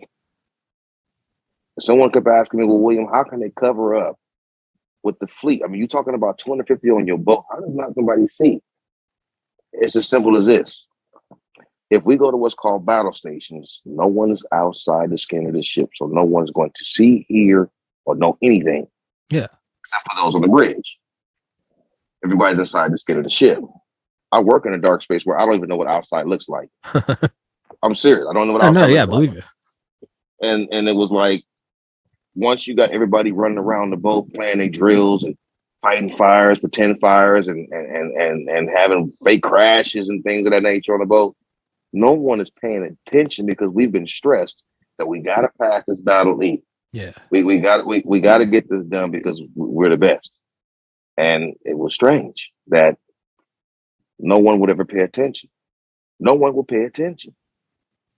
So that's how come the crew don't know. Even on the ship that fired, there's only a few selected people who would know, but that whole boat would not even know. Yeah, because you're inside this fucking metal tomb. You're not up on the bridge looking around. It's not. That's correct. No one's allowed to be topside, especially if they got you in what's called an we had to put on a FFE or a bunch of when we don the whole fire ensemble, we put on the hot suit. Then you got around with an SCBA with this mask, oxygen mask. They're running drills. No one is paying attention when words are being passed throughout the ship. It's firing Ox 1, lower level. You're running drills. Who's going to pay attention to what's outside? They can't.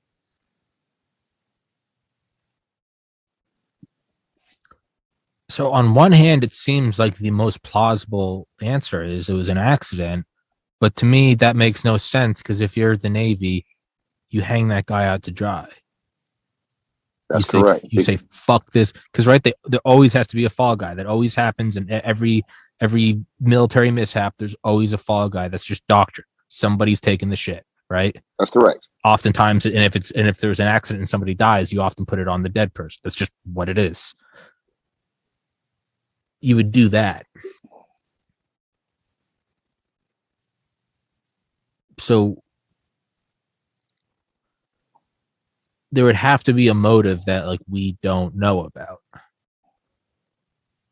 What would it be?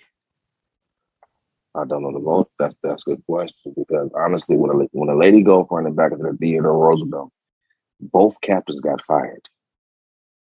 The what? Yeah. Okay. Both captains were relieved. Yeah. Both captains were relieved. That's what I'm saying. So that's correct. When someone does something wrong, they hang them. Someone's going to get hung. They're going to hang them because you don't want the whole Navy to look bad. So you fuck that guy. Yeah, they hung most of the operation guys, the bridge, the whole watch team on the Lady Gulf, all got relieved and all got reprimanded.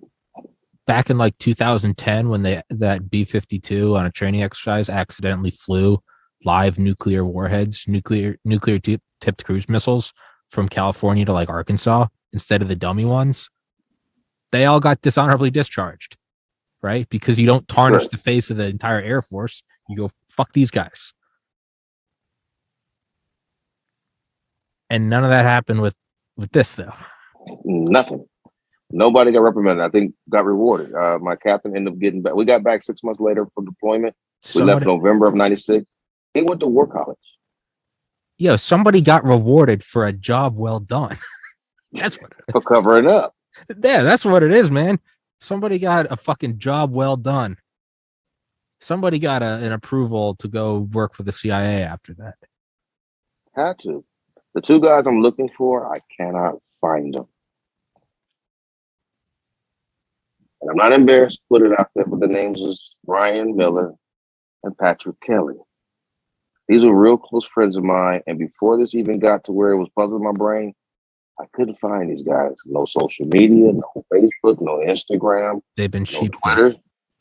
I don't know. I can't find them. And I had guys that was in the military try to find them, and they still can't find them. They're at Langley.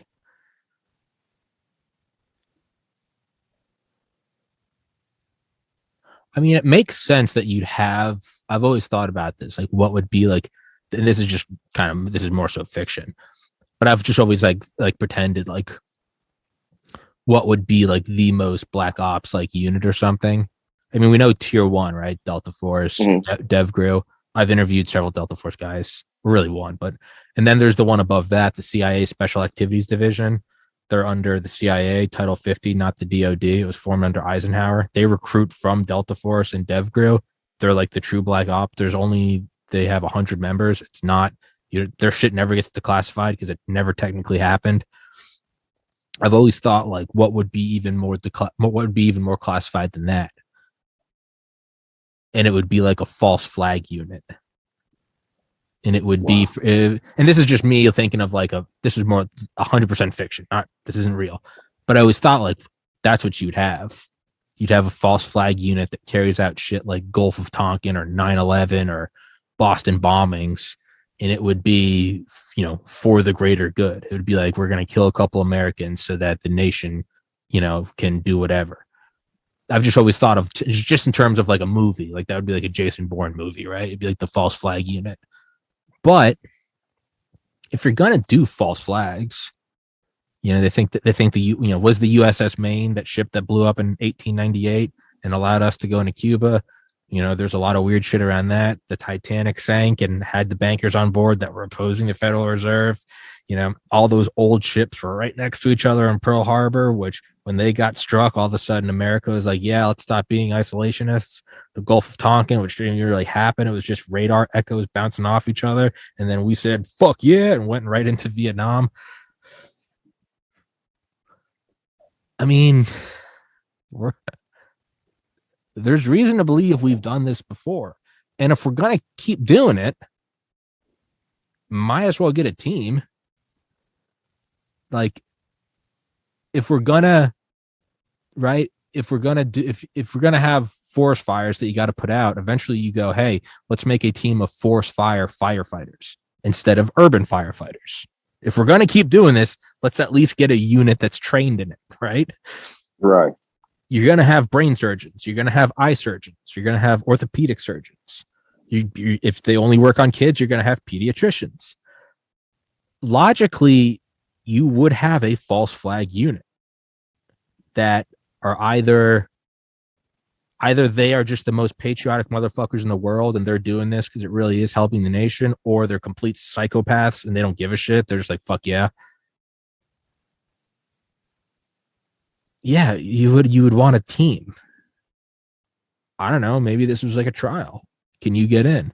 I mean, I'm just off the rails now. I'm just, I'm off in left field, but. Yeah, there's so much behind this TWA 100 of theories of there was a guy who was supposed to be going to jail for money fraud. Yeah, he had business partners in the United States, and there's speculations there was a guy who had a cure for HIV, and the Clinton Foundation now has a cure for HIV within less than a year later. Yeah, so I mean, it was so much. I've heard so much about why the plane can be hit. My false flag team, that idea it's too complex. You don't need it. It's too ridiculous. This is something I was thinking about this morning. Because so TWA was a prolific company. I don't think it was as big as like Delta or American Airlines, but it was a big airline. And it no longer exists. It's defunct. Right after this happened. I mean, was this just ruthless? Was this just a ruthless corporate hit? Is this like the CEO of Delta who fucking is rubbing shoulders with another guy who knows some guy in the CIA or the ONI, and he's like, hey, fucking TWA is based in New York. We don't need that shit. I mean, there was talks about because TWA had the only air route to London. They flew the only air route. They had the only air route. Man, fucking vicious corporate. Take them out. What's one plane? Take them out. They're gonna go under. That's strange. Again, I'm speaking for Tommy, not for WilliamH.Teele. This is my own ramblings. But I mean, because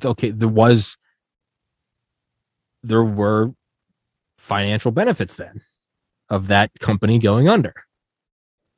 The other companies get to pick up that extra that extra business.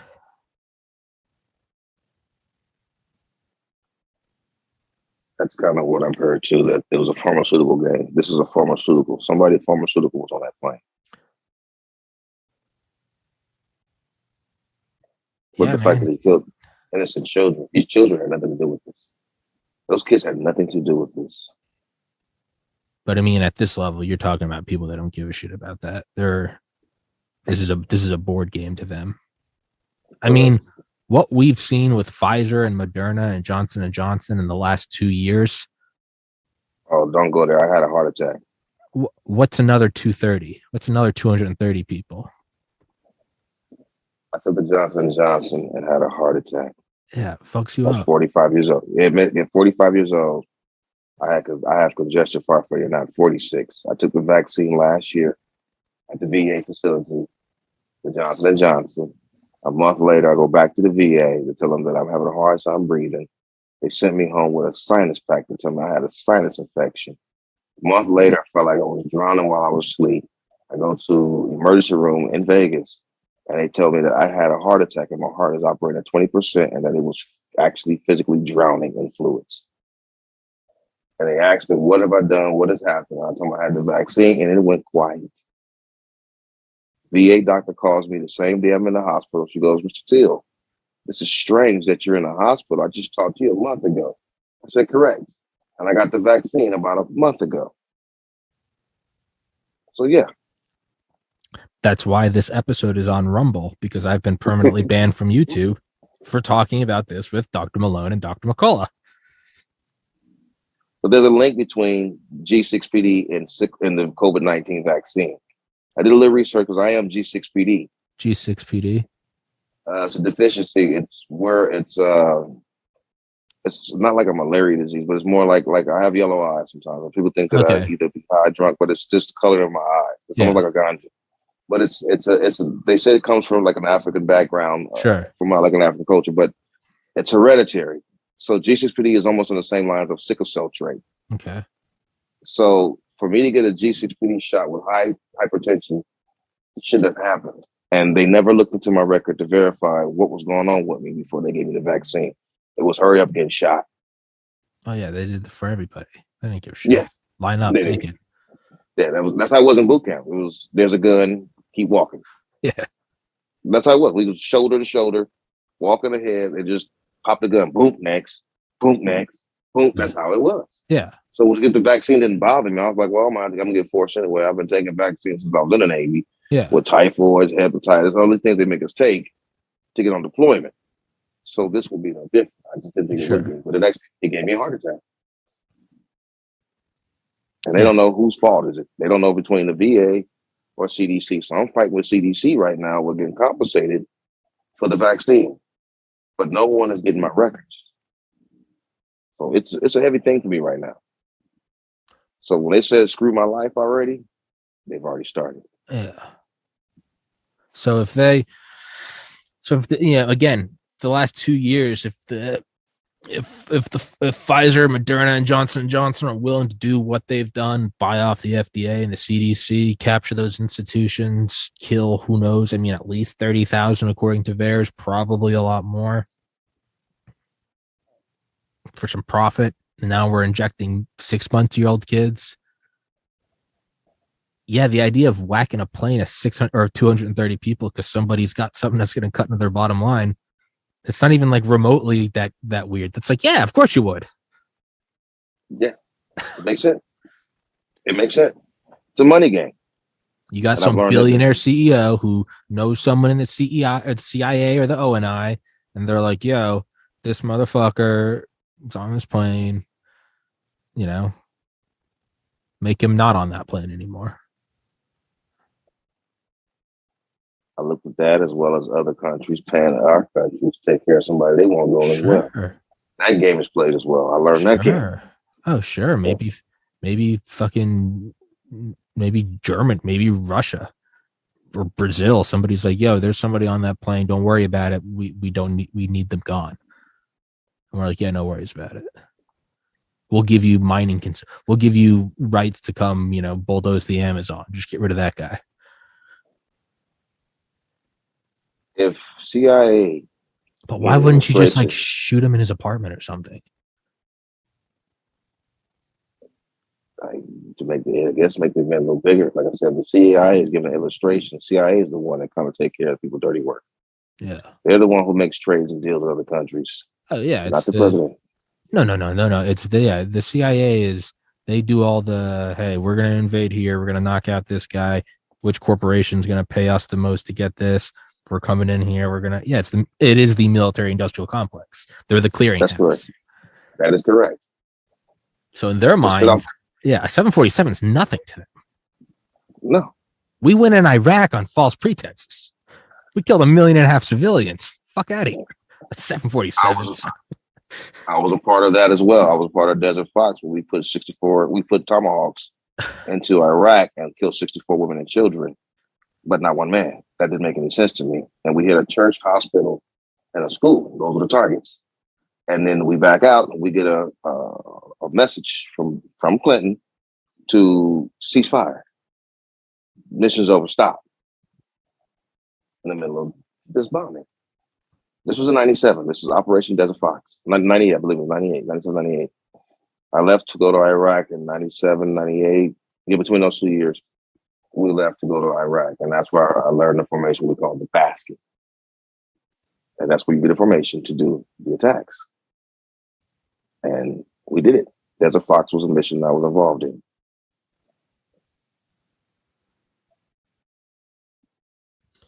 You gotta almost wonder if if this was like a test of hacking capabilities. Like maybe homeboy didn't turn the wrong key. Maybe he turned the right key. And maybe just some ELINT or SIGINT or whatever the fuck. They're like, let's see if we can make this thing fire a missile. From remote. Because if you're the Navy, you're going, we actually don't know what happened. I mean, that's some true black ops shit. They actually don't know.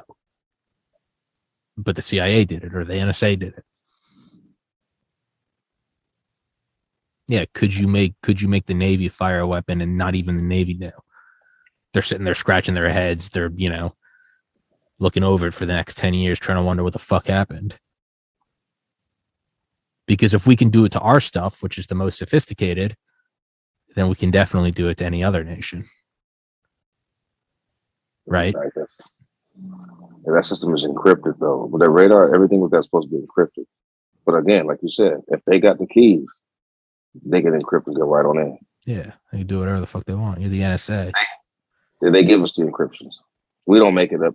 It's handed to us. It's created and given to us. Yeah. I was a CMS custodian. I was in charge of CMS, the crypto. So every month we had to check out what it was given to us. I had to sign for it, keep it locked up. I was a CMS custodian. I dealt with crypto. I mean, you don't know if any of those ships were NSA or not. I mean, the first NSA Navy ships, I think the first one was deployed in 1952.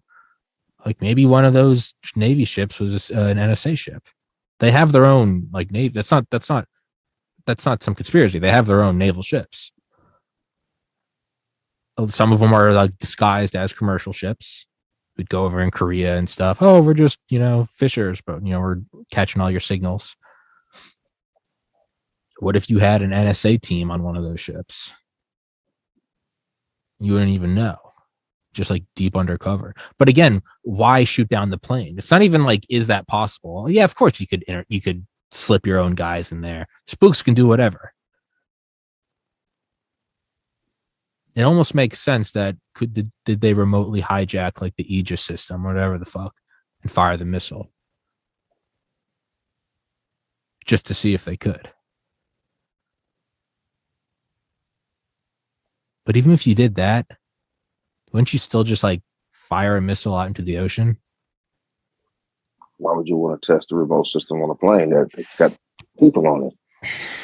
Why would you want to fire a missile near your own hometown? Yeah. Near New York fucking City. That's the strangest part. And it's Clinton's second term. So there's nothing about we got to make Clinton look bad. Right? Or conversely, it's let's blame this on Afghanistan and go to war with Afghanistan so he can be a wartime president. He's already in his second term. He doesn't need any more whatever.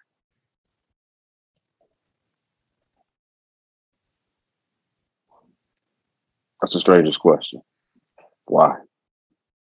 Everything happened in 96 so fast. You got the, like I said, Olympic bombing, where I heard that they actually used a guy who was bombing abortion clinics and said he bombed the Olympics. Like, why would they use a guy that's trying to keep people from killing people, trying to kill people? You're right, that doesn't make any sense. Someone trying to stop a killing is going to cause a big killing. Well, that's the crux of like communism, right? It's for the greater good. That's right. Mao Zedong killed. That's not that weird. Mao Zedong killed 78 million, thinking he was going to have a better society. So that's not the weird part to me, right? I mean, Stalin killed 23 million. Hitler killed 18. I mean, like that's not new. That's killing in order to stop killing. That's not new, right? I mean, what was Hiroshima? What was Nagasaki? It's just, I'm just thinking like, it's like, the sad part is like, it's not even that I like don't believe that like we would do this. Like maybe I'm just so black-pilled, but like I believe we would do this. I believe we could do this. The only problem having is the motive. Like I'm not even, maybe that's how just nihilistic I've become, that I'm like, I don't even put it past the CIA to blow a fucking 747 in half over the Atlantic. I'm like, yeah, of course they would. And of course they could get the NSA in there. Why not? It's why we didn't use it as a pretext for war. There wasn't a political opponent on there. I mean, unless it was a guy with the cure for HIV.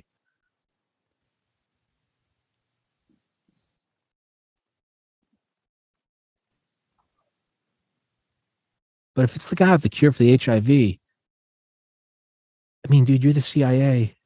You're just going to smuggle a bomb on there. Blow it up in the middle of the Atlantic. Well, I'm not mistaken. Why that's what they had before that? When was it? When was it the shoe bomber out? I thought that was after 9/11.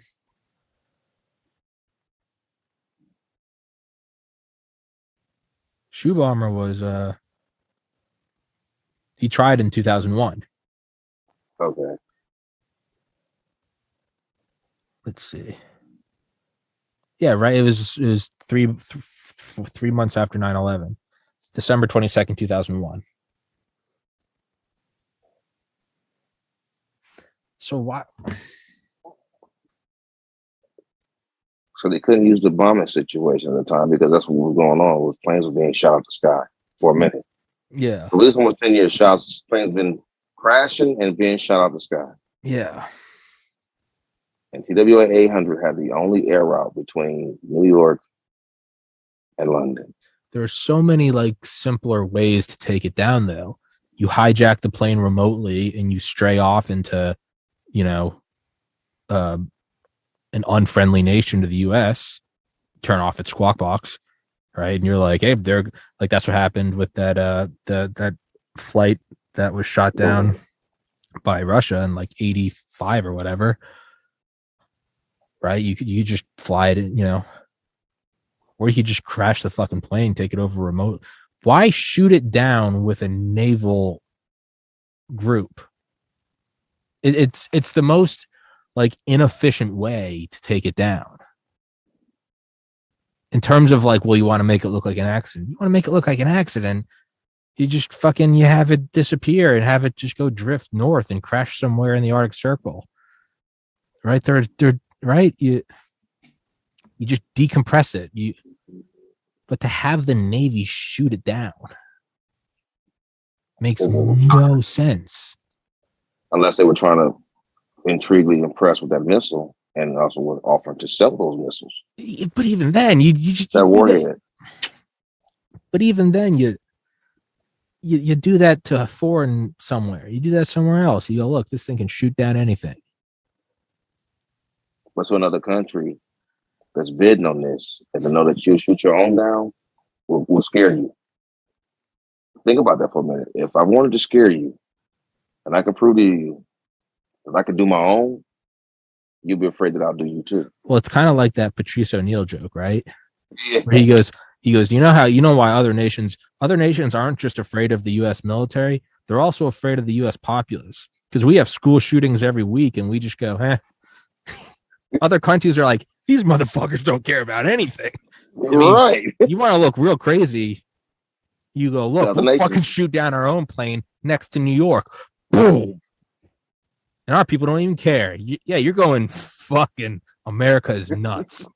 Maybe it was just the biggest. Maybe it did like. Maybe that avoided a war that we'll never know about. Maybe it really did save millions of lives. Maybe China was fixing to invade Taiwan. And we were like, hey, if you invade Taiwan, we will kill every Chinese American. And they're like, bullshit. And they're like, hey, look, there's one Chinese businessman on this plane. Hold my beer. Blow it out of the sky. Now you're like, make a move on Taiwan. I dare you. China's like, Jesus Christ. See now. I mean, man, you want to, make them fucking act crazy. But the thing is, for us to do this, another country had to know, which is why I'm saying the UK knows about this. We went to Bermuda. Yeah. The UK is not going to let a US ship just pull in without authorization, without permission to a base that's been closed for two years.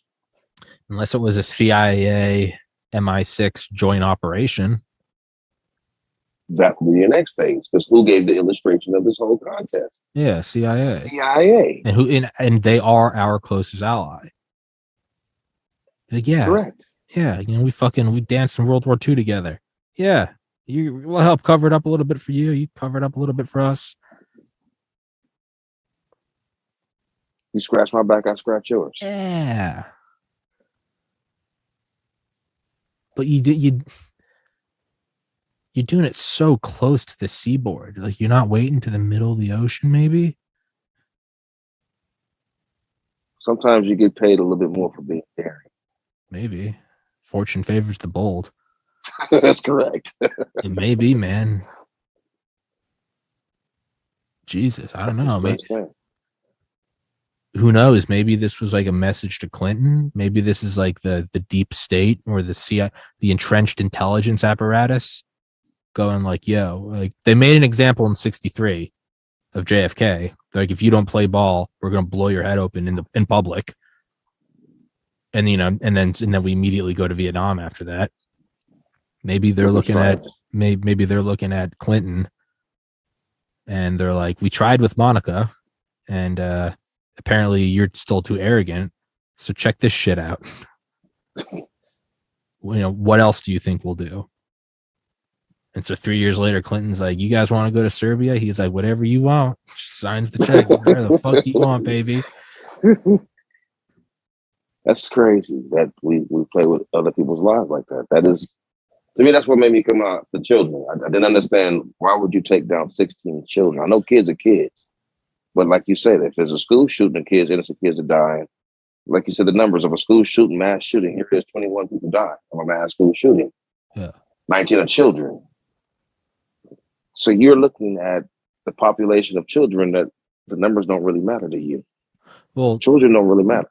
Well, that's the thing is it's a shift in mindset, because so much of, I know for me at least, like the just years of reading more and more about like the machinations of the quote unquote deep state, or whatever you want to call it, the military industrial complex, the intelligence apparatus, whatever, the corporate state. As you slowly start to realize that all these things are plausible, and not only plausible, but possible, the last speed bump in the way to you accepting it is you going, but they'd really do that? At first you go, they can't. And then you go, well, no, physically they could. But the final thing is you go, but would they? And the problem there is that the vast majority of people are good people. And they go, okay, even if you could, you wouldn't do that. There are kids on there.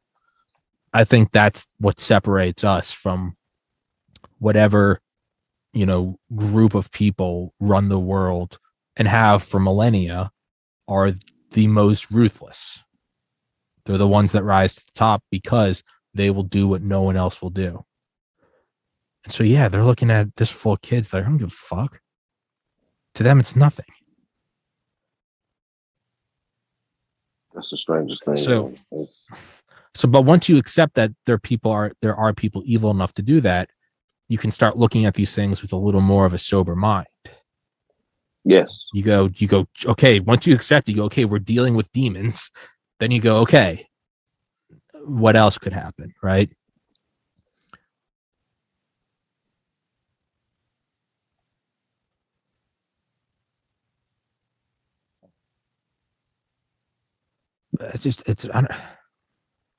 If we immediately went to war after this, I would say, okay, yeah, there it is. There's the reason.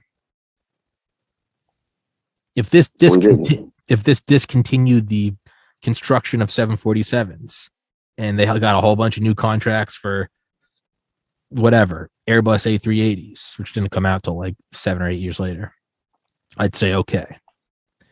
If the Navy's budget doubled, if this turned Clinton into a wartime president, if this was right before the 2000 election and you had Bush come out and go, I'll fucking find out who did this. I'm tough on whatever. And you had Dick Cheney and him. If this happened if this was like the 9/11 pretext, if this happened and then we went into Iraq, I'd be like, okay, there it is.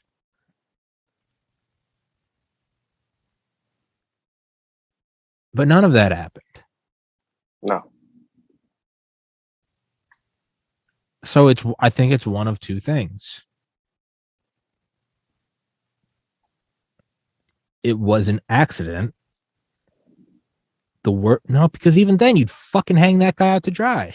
That's what I'm saying. If it was an accident, somebody's gonna take the fall for this. You just gonna take some dipshit. You're gonna nail him right to the Washington Monument. You're gonna say this guy does not represent the U.S. Navy. If anything, you're gonna have the CIA make up a background and go, yeah, he had communications with China. Or it was an assassination. That's a good question. But there's speculations I hear so much of that somebody was on that plane that they wanted to go on. Yeah. And they didn't want anyone to. But even though, because even that, it's. So, okay, you go shoot him in the head in his apartment. It's clear it was a hit. Maybe you don't want it to be a hit. So you have him on a city bus that gets hit. It's a little more believable. Sure, you get him on a plane, you go, that was just bad luck. But it's not even like the plane just kind of, went down in the middle of the ocean. It was not a clean hit at all. It was a missile. Correct. From a naval group. It would have been more deniable if he had just gotten shot him in his apartment instead of having a goddamn naval group shoot a fucking missile. That people on the coast of New Jersey and New York and Long Island saw. Based on what I'm hearing of speculation of who was on that plane, multiple people were on that plane that they didn't want on that plane. If you could put them all on one flight and take out one flight, you just assassinated. Put it like this: 3 contracts turned into 1. Yeah. Oh yeah. Oh no, I get that.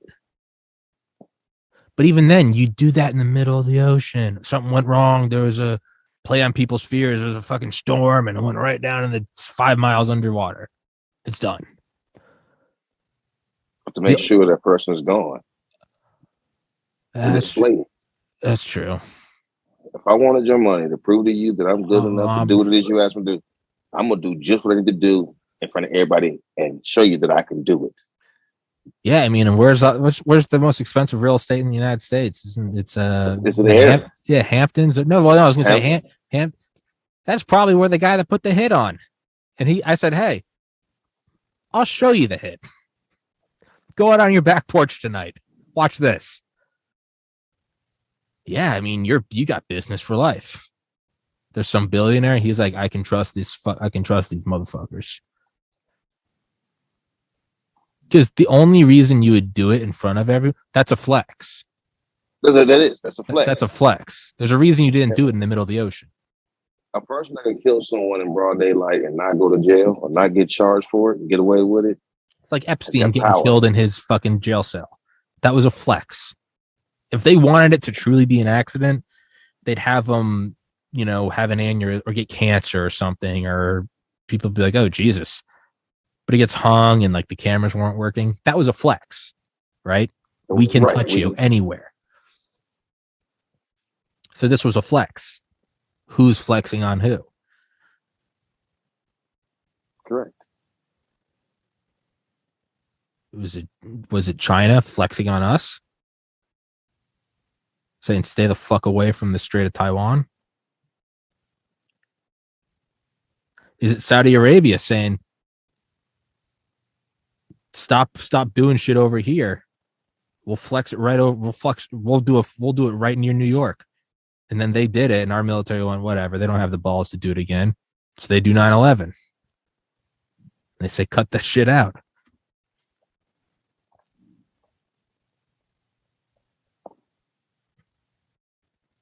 So it can't have been an accident because you would have hung him out to dry. And if you wanted to do it quietly, you could do it quietly. Rapid decompression, whatever, ruin the GPS, make it just go stray way over Greenland or some shit. Why shoot it? With a new warhead. With a new warhead. Yeah, new warhead. Right off the coast for everyone to see. Because a ton of people witnessed it.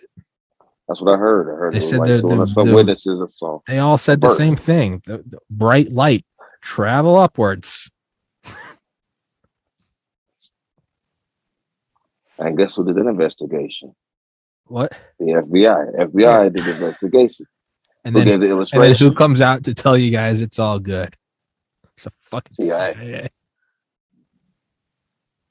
And the NTSB, there is a whistleblower for the NTSB who said that they were kicked out by the FBI. The FBI kicked them out.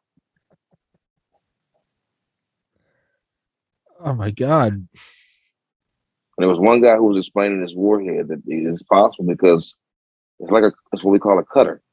It would explode underneath it and actually would cut the plane in half. Yeah, it shoots like a spray of, like, is that what you're talking about? Right. It's supposed not really shoot a spray. It's like not a spray, but it's supposed to be the velocity of the warhead is so powerful. Oh, okay. It could break something real close. It'd be almost like me yelling at you and shattering a window, like that kind of like someone yelling and shattering a window. Yeah. Okay. That just confirm. Yeah. The impact's so big that you don't really have to hit it to kill it. Gotcha. But my understanding was this missile never really hit it. It was fragments. In other words, it blew up at enough volume that it would destroy. Yeah.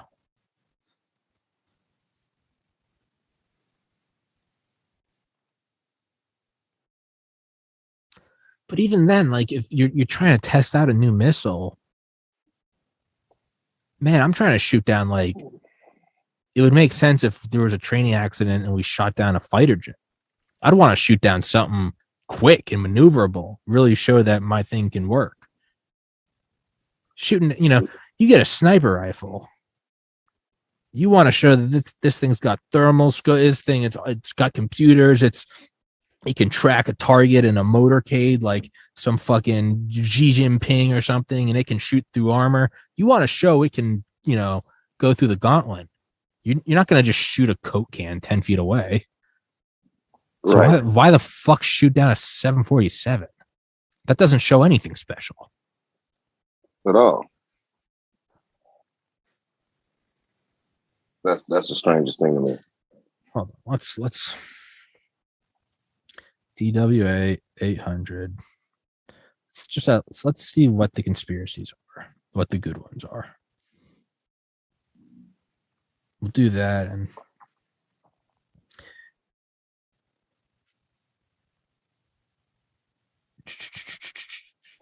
search and recovery, blah, blah, blah, aspects of conspiracies.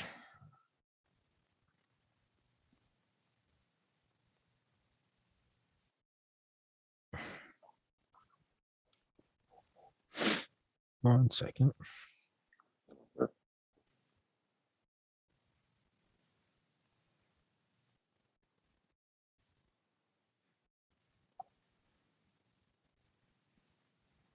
There really I don't really see any conspiracies.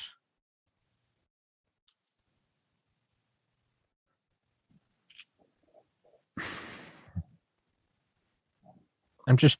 As far as there was one, if you go to YouTube, there's one that actually I couldn't believe France put it out. They've got one about this guy that's supposed to have embezzled money and stole money, was up for trial on his way back, coming back from the United States, and he was supposed to be bagged up when he got there. So the speculation that he faked his death. There's a lot of things. Okay, I mean, okay. No, that's. I mean, that's an elaborate faking of your death, right? They said as soon as the plane went down, his death certificate was presented immediately. Well, I guess that's true. Because I mean, if you faked your death in like a fire or something, they could still do dental work. If you just blow up over the ocean, I mean, there's no. They figure no evidence. No one's finding you.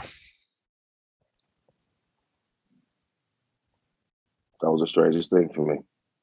I've heard so much. I've heard about the cure because then the Clinton Foundation turns around and has a cure for HIV.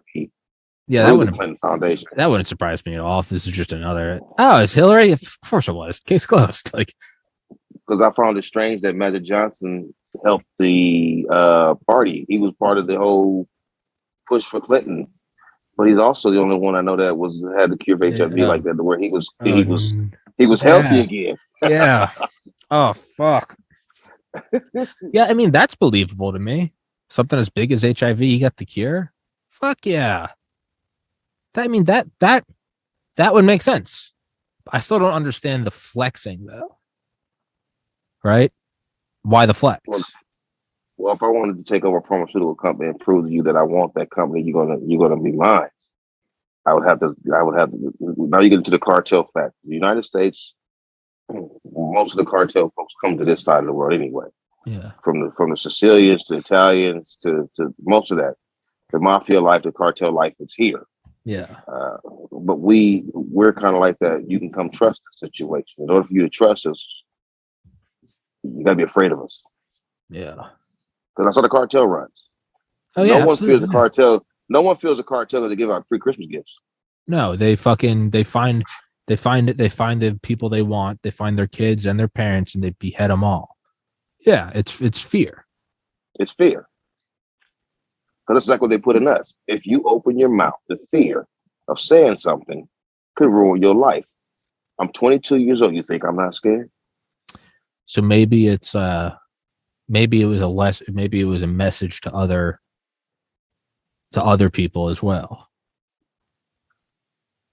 I look at that too as well. So this guy had the cure for HIV. We took him out. Hey, that's a message to all you other fuckers out there. You're working on a cure for cancer? Bullshit. Bull fucking shit. You won't cure nothing without our authorization. Yeah. Who does the FDA? Who controls vaccines and all that comes to the United States? FDA, CDC, and those are all. I mean, that's all a revolving door. Those are all former big pharma guys.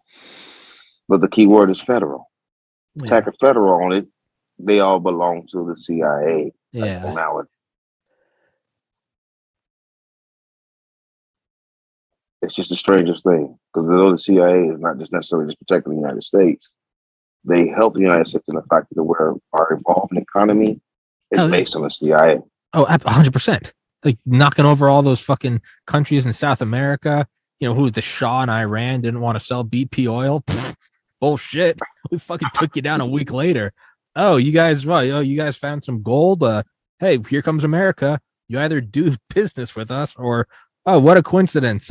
We're gonna assassinate your leader. The new leader comes in and goes, hey, you can take all of our lumber. And we go, hey, what a coincidence. Yeah, it's this. The CIA is the ultimate business. It is the business. We're bullies. Absolutely. I didn't understand that until when I got to Iraq. When we was over in Iraq, we got what's called like a bridge to bridge or the radios, and we could talk about the ships. To hear someone say, "Go home, America! Fuck you, America! You bullies! You this and that." That was the Arabic speaking English, and I was like, I thought we were very popular, but we were not. Yeah. To a lot of other countries, they see us as bullies. Yeah, and it's true. Well, it is kind of. I mean, you can kind of see it, right? We're over their garden poppy fields until like the rise of like fentanyl. Now we don't need it anymore. So why do we need to be there anymore? Right? Why are we not there for the oil anymore? Pff, electric cars are booming, baby. Yeah, they are. Yeah. But the thing is like lithium the most rich deposit of lithium in the world is Afghanistan. So we'll probably be back in the next 10 years. We'll have a new war, fund all the electric cars. That's what we want to do. Yeah. Marijuana was in Afghanistan too. I watched that go into a carrier. Yeah. 10 tons get picked up by a helo and get dropped on the flight deck. I asked the guy on the ship on the carrier, like, where did it go? I don't know. That's CIA. You guys picked up 10 tons That's of CIA, marijuana baby. from Afghanistan. And where did it go? It's CIA, baby. Fuck off. That's what black funding is. Black funding isn't, you get it. They're like, there's the black budget in the DOD. It's literally the black budget, where it's like an allotted amount that the Congress doesn't know where that goes. But that's not really a black budget, right? Because if you're my dad and you're giving me and all my friends $100 and you're saying, you go get groceries, you go fill up the car, you go get beer, and then he gives me $100 and he goes, nobody knows what Tom's doing with the $100. It's kind of black.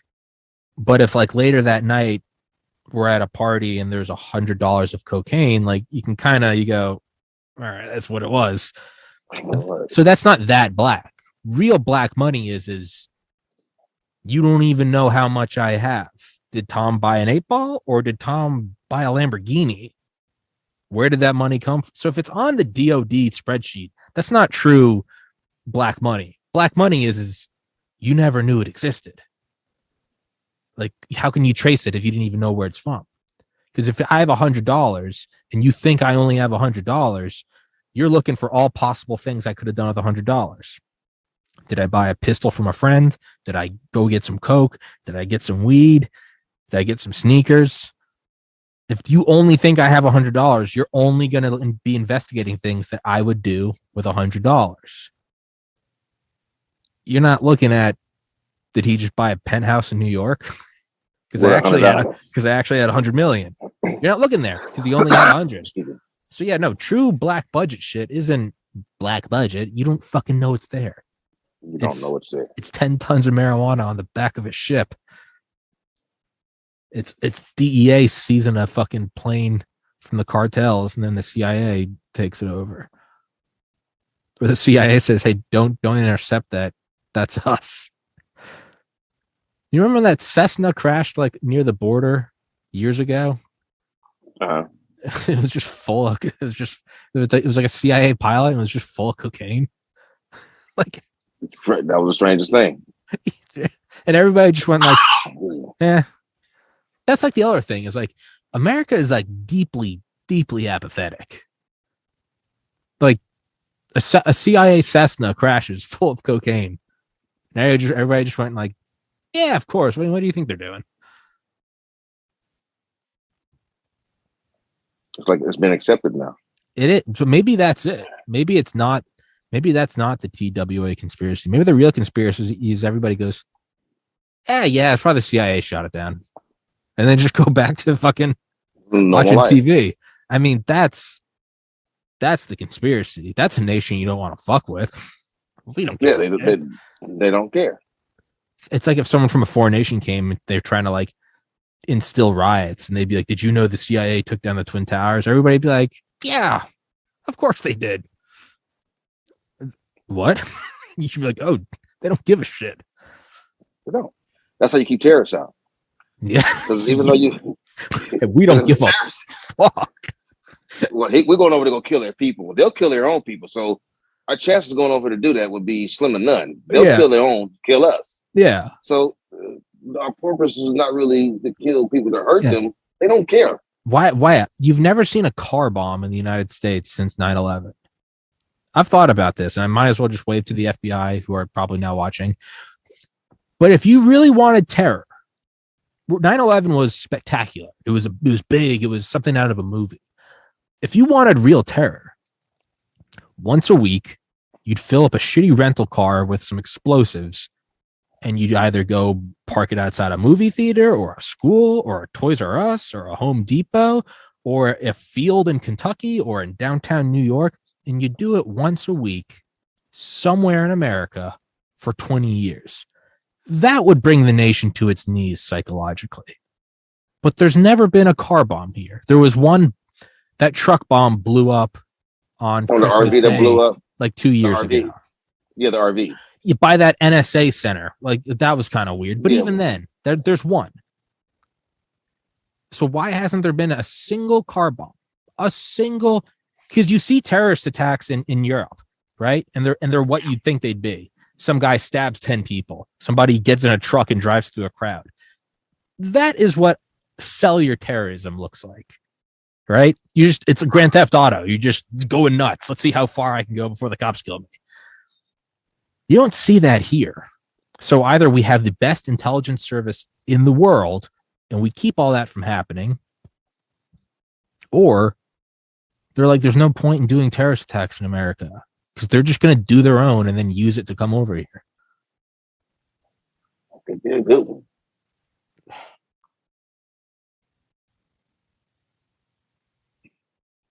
Jesus Christ.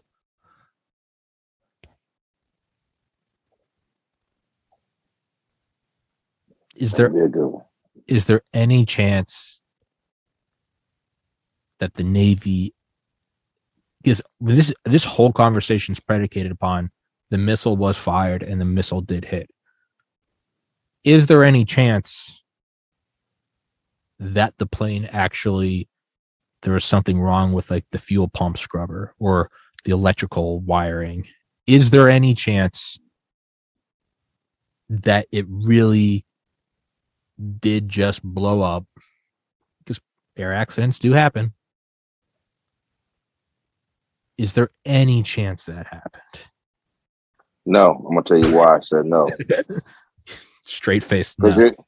No. Because you're not gonna send me to Bermuda. Tell me about it. Yeah. If it was an accident, fuel tank, Navy ships was there, you'd tell it, hey, the Navy was there. We saw the fuel tank explode.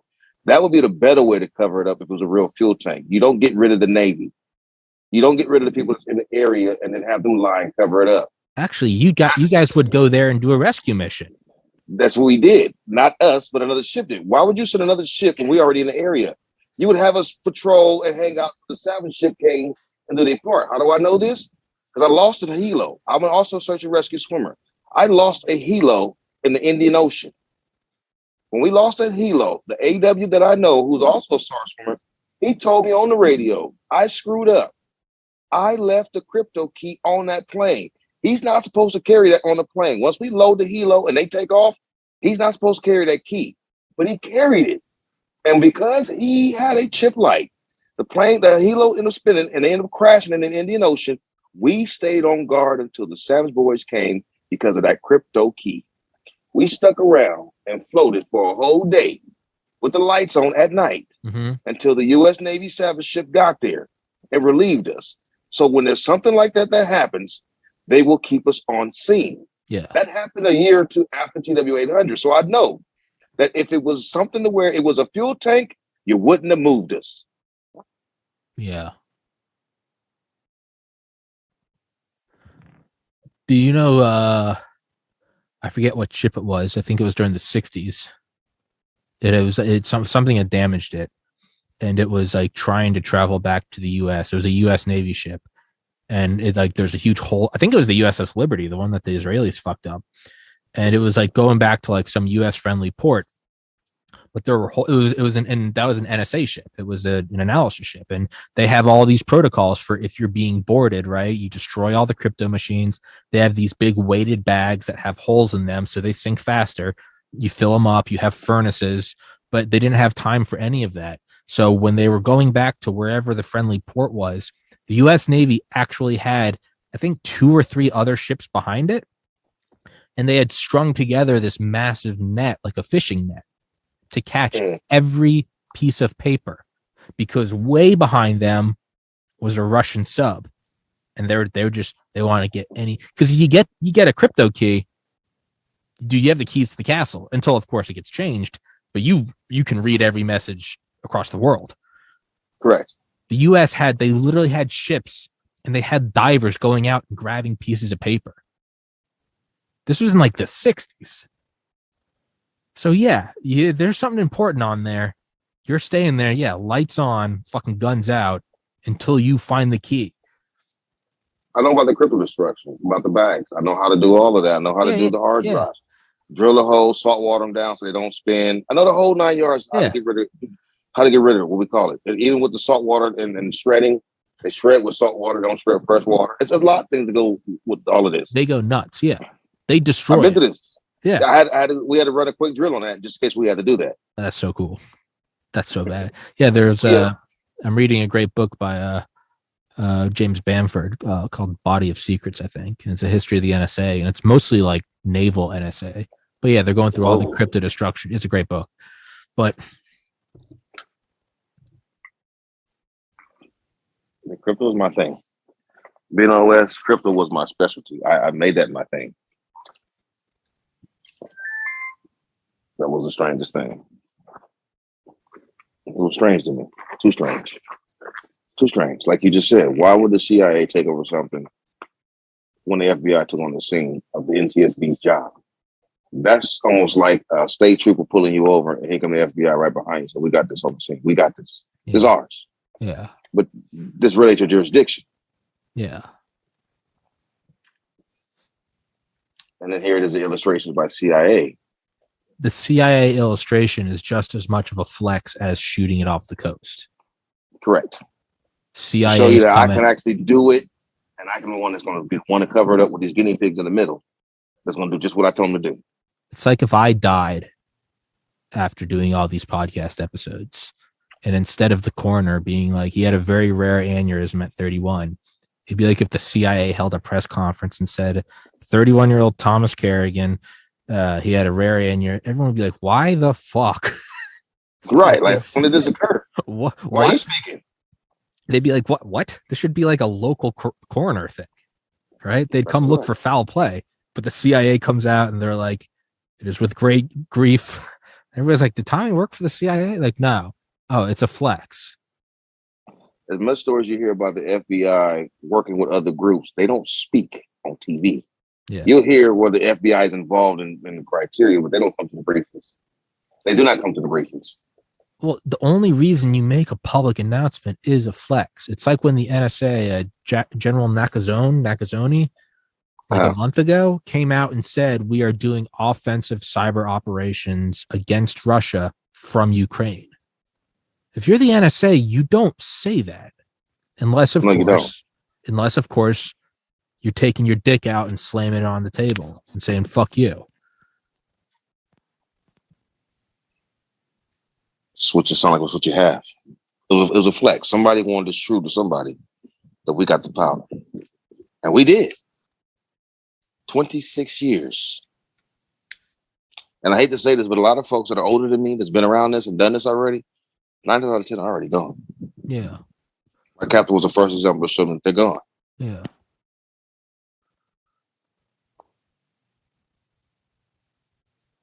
I mean, they've seemingly gotten away with it. There's nothing coming of it, right? It's you and I talking. It's you and I talking on my podcast. Apparently, Tom Stalker. I tried to reach out to him before, way back in the years when I first came out about this. He ignored every word and paid attention to it all. He figured I was playing this game up. Oh, you looking for attention? You want something? I keep trying to explain to everybody about this. This is not about money for me. As you can tell, no one's paid me for this. Yeah. There's nothing to lose for me. I mean, I was scared that the government would ruin me. I was scared that I could be taken down, I'd be killed. And I just had to step out on faith and believe that whatever it is they're going to do, they're going to do. But I need to tell the truth. Because these children didn't deserve it. These people on plane didn't deserve it. America don't deserve to have anyone to intimidate us, to fear that we can't love one another. It divides us. This actually divides us. Because I got guys who know some parts about this and won't even talk to me no more now. Now that I've come all the way out, they won't even conversate with me. And they're retired. They got pensions. They're afraid still. They're still afraid. So that's the strangest part. They're still afraid.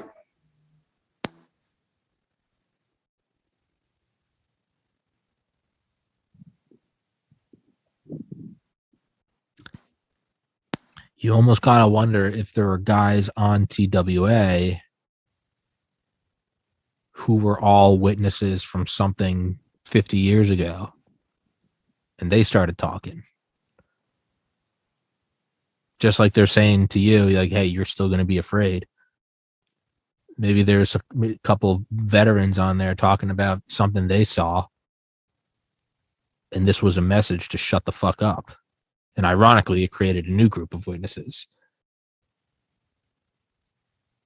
But how do you get these new witnesses not to say anything?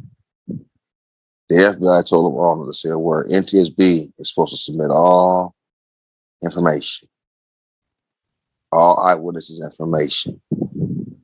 You don't deter whose information is valid, who's not. Yeah. See, if you really wanted to cover it up, you'd just lie and you'd say, "Oh, there was an undercover agent on that plane going to go overseas, so now this is a federal case." Right? You would just make something up.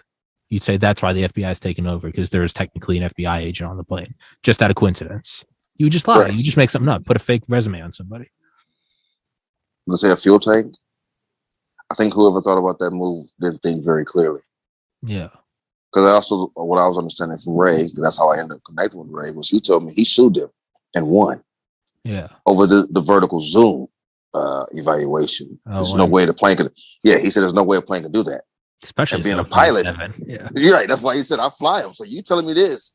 I know you're lying. He won that case. Fuck.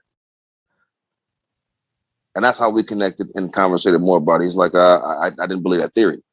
As a pilot, I could never believe that theory. So as a sailor, I can never believe that theory that you just accidentally just fired.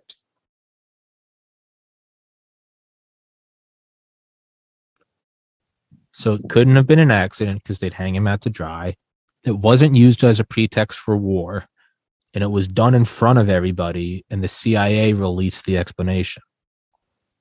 So it was done on purpose, and it was done in a way to flex nuts and to intimidate.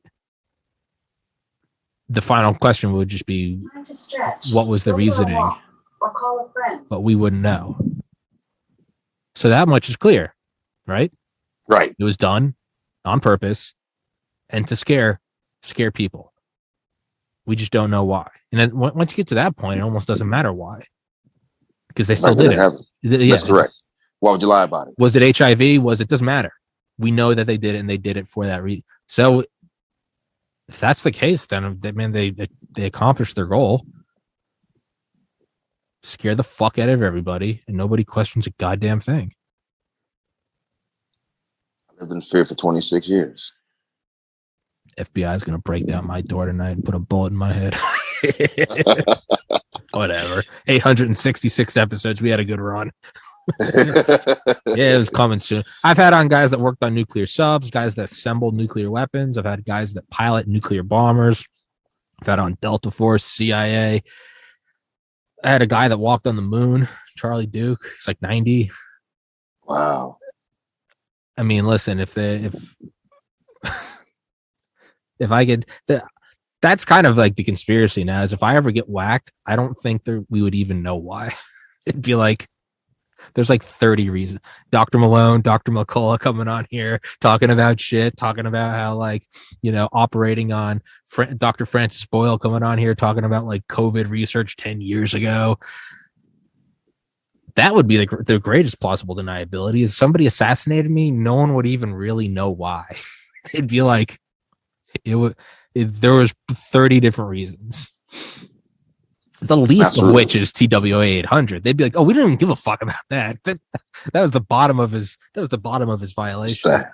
Yeah. That's why I came out. Yeah. The one thing they have on me would be this TWA 800. That'd be the one thing that they could actually. That'd be the only reason. The only reason. Yeah. And that would cause a lot of sparks. Why? Why would you kill him? I think it would almost be more detrimental for them to kill me, because by killing me, you'd validate that I was getting near sensitive topics. By not killing me, you just make me look like a raving conspiracy theorist, right?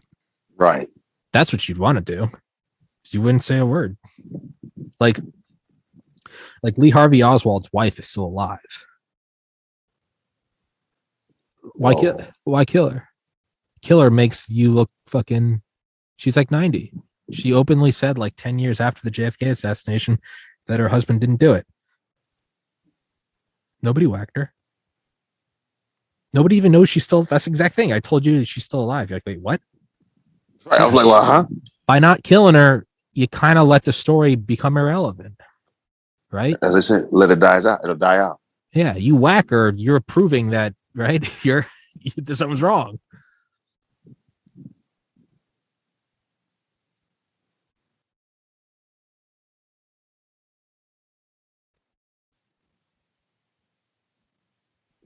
I looked at every angle of this. And trust me, if they wanted to kill me, they could have done it. They still can do it. But again, if they do it now, it makes it seem like, hey, he was too obvious. Too obvious. Yeah.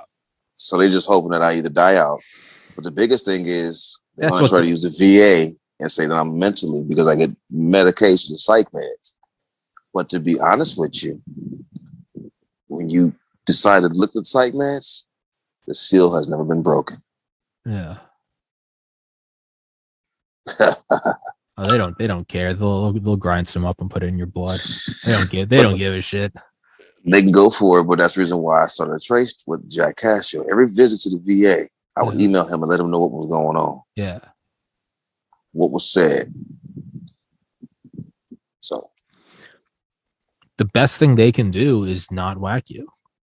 To just ignore you. They've done it already once. When I called the FBI and told them that I'm here, I know what you did to cover up.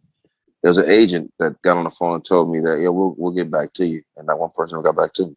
Yeah. They blew it off. They're just gonna blow it off. Yeah. But that's the most plausible thing they can do, is by blowing you off and blowing me off. Everyone goes, see, if we do this podcast and then tomorrow we're both dead, now all of a sudden something that no one's talked about in decades is going to take across 4chan and Reddit. If they don't do anything, and this episode just slips into the library of 800 episodes, nobody gives a fuck.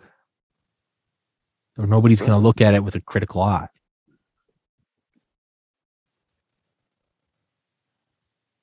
In this world, everybody has ADHD. Yeah, exactly. 15 minutes of attention. They don't care. 15 minutes of attention, they move on. Yeah, I don't give a fuck. They're like, yeah, Tommy talked about whatever. He's always going off on shit. You know, they just hide it right in there. They would look at you like they'd use their thumb when they scroll. Tommy's talking about how the CIA shot down a plane. Scroll. Yeah. But that's almost like they wouldn't scroll if they go, Tommy found dead. Then that gets weird. They go, well, what was his last episode? By not touching me and not touching you, just next thing, next thing. A little weird. One thing I learned about a war, going to war, is we got a thing called MASOC, or better known as a T-bone, mass confusion. Yeah. And that's what they've always rated themselves on, which is mass confusion. Right now, you have mass confusion going on.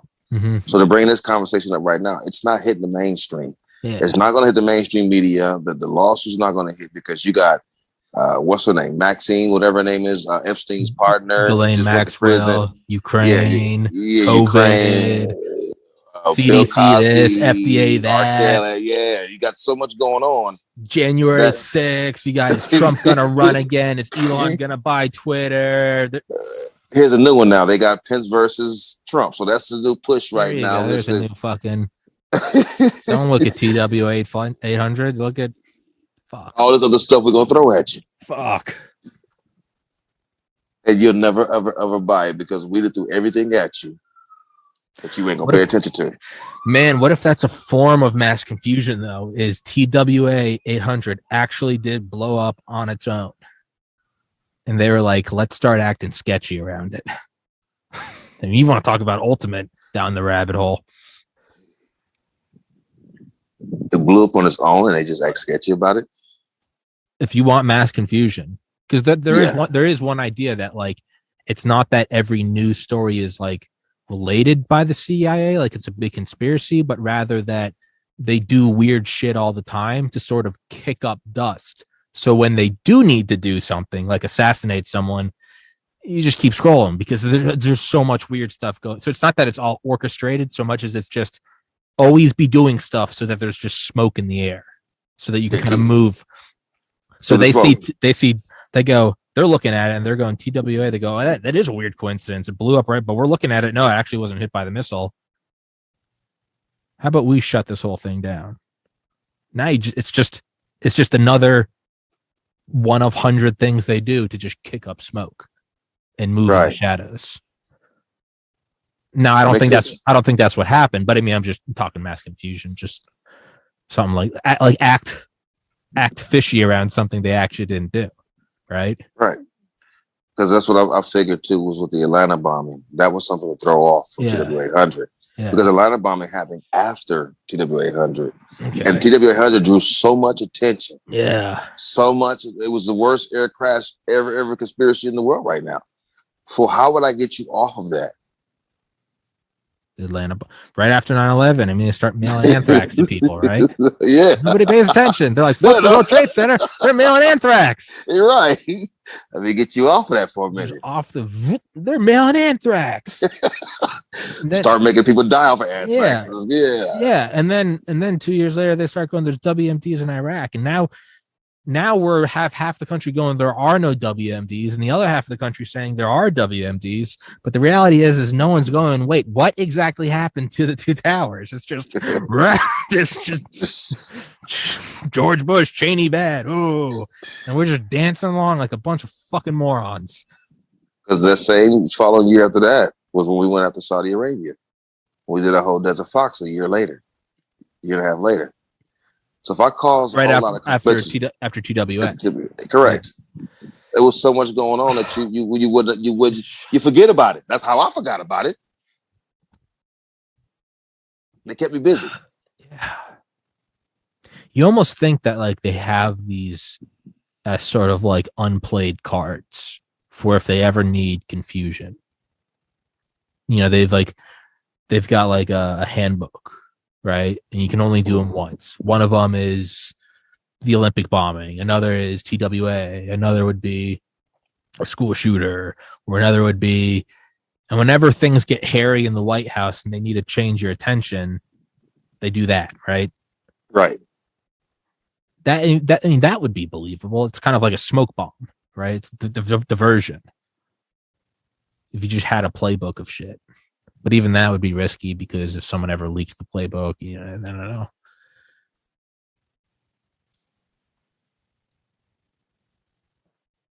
Man. Because honestly, that's what got me freaked out. The fact that they can shoot out a plane and cover up and lie about it. Yeah. Screwing and ruin your life. If you open your mouth. I don't know lie. Every time I flew with fins. I'm a search and rescue swimmer. I figured if I can fall out the sky or fall out of this plane and I hit the water, at least I got some fins I can swim on. I'm a search and rescue, so I can survive in the water. I just hope I don't get hit with nothing to where I don't. Yeah. I literally used to fly with fins every time I hit the flight. I believe it. My carry-on was fins. Yeah, no, sure. No, I believe it. I'm just minus that they didn't hang someone out to dry. You almost could believe that they fired a missile when they weren't supposed to, and they covered it up because it would just be riots in the streets, and they don't want the Navy looking like they just killed a bunch of kids. If they hung someone out to dry, I believe it 100%. I'd believe. I'd go, yeah. Some fucking dipshit right out of camp turned the wrong key and he killed 230 people. But they didn't hang anyone out to dry. And I don't believe it's because they're a strong fraternal brotherhood. It would cause backlash. You always hang someone out to dry. You always do. Always. I mean, wasn't like McChrystal like relieved of his duties because like a HIMARS attack hit civilians or something, and there were a war on terror or something? Even though he wasn't like, if there's so much shit under him, but it's like, I am in charge, I am at the top, so I'll take the fall. Like somebody always takes the fall. You have to. Yeah. I took it. Yeah. I had to take it. And nobody doesn't. I mean, I remember when like a lamp would break or something when I was like a kid, and me and my three brothers, who did it? None of us did it. And my dad would go, "Well, I guess a ghost just came into the house and broke the fucking lamp." And he'd be like, "All right, no TV, no video games till we find out who did it." And eventually the guilty one would come forward. But you never just let it go, right? You never let it. Someone's always guilty. Someone's always guilty. And even if it's not the real guilty person, like Lee Harvey Oswald, even if he didn't kill JFK, you still have the patsy. Yeah. They didn't even have a patsy for TWA. There's nothing. No. That's what's so fucking weird about it, is they didn't even have like a half believable, like, let's say that the CIA did 9/11. At least we had a story. We said it was 19 hijackers, right? Right. Even if China released COVID, at least they attempted a story instead of pangolin fucked a bat. There's not even an attempt at a patsy here. There's just this plane blew up and the CIA told you so. The CIA, known for their air crash investigative history, not the NTSB. Right. It'd be like if a surgeon came out and started telling you why Tower 7 fell on 9/11. You'd be like, what the fuck? Yeah, so how you know about this guy's a fucking foot surgeon? It's an orthopedic surgeon from fucking Denver. And he's like, well, as you see, the main structural frame went. You'd be like, suck my dick. No, you did. Right? Right. The CIA comes out and goes, all right, this is what happened. The fire actually, you know how you saw a missile going up? Here's the thing is, your brain lied to you. It was actually going in the exact opposite direction. Not even that you saw it going left, and the reality is it was going right. No. You saw it going up, and it actually was going down. Oh. It's like me dropping this bottle of water. No. You saw Tommy drop it. Actually, it flew right up into his hand. I know it goes against all intuition. I know your physics theory. I know, yeah, and you have just the laws of physics. But you know how you saw that? All 500 of you independent witnesses who have different stories from different vantage points. You know how you all saw that bright thing of light leaving a smoke trail going up into the sky? No, you were actually traveling backwards in time. So what happened was it went down because it was a falling piece of the plane. Why'd the plane blow up? There's something wrong with the gas tank. Shut up. That'd be the part they do. And they go, oh, okay.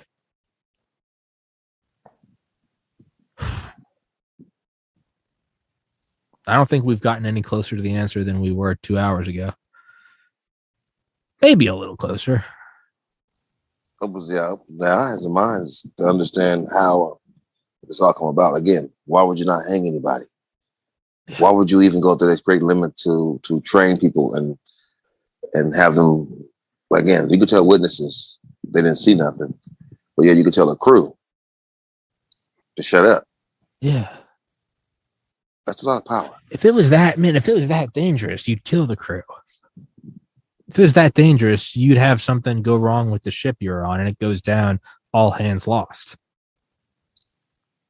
If it was that, why would they even tell y'all you didn't see anything? You know what I mean? Like if you wanted to do a real black ops cleanup job, you do a fucking cleanup job, right? You have Lee Harvey, and then you have Jack Ruby go and shoot him the next day. And then you have Jack Ruby die of cancer. You stack bodies. You're just cutting up loose ends. That's a big loose end. Because not only do you have one ship, you've got two. Off the coast of New York City. Which now Long Island, whatever. Vax Vacates is also our players in this. The what? So vax vacates. We have to check in with somebody. When we check in with somebody, we call vax vacates. Vax vacates is the people who are actually like out in the island, and they actually monitor our traffic and the pictures of what we're doing out in the ocean. And when we kick off of them and kick on our own, they really don't know what we got going on, what we're doing. Yeah. But for them to know air route, plane, and ships, they would know what ships was in the area when TWA hit the ground. No one mentioned vax vacates, the vacates, because they keep all traffic of all ships in the area. And guess who owns that? Military. That's ours. That belongs to the Navy. Vax vacates, who issues out notice to mariners to let you know what hot boxes to stay out of, to let you know what the conditions are as far as notice to mariners in the sea, comes from vax vacates, which is Navy. So no one bothered to go to them when they all heard that there were ships in the area, because they've also been instructed and told they don't know nothing. Yeah.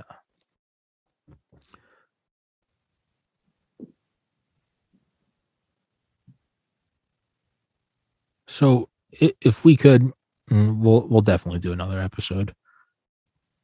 If we could conclude, I'll give my thesis and then you give yours, your conclusive.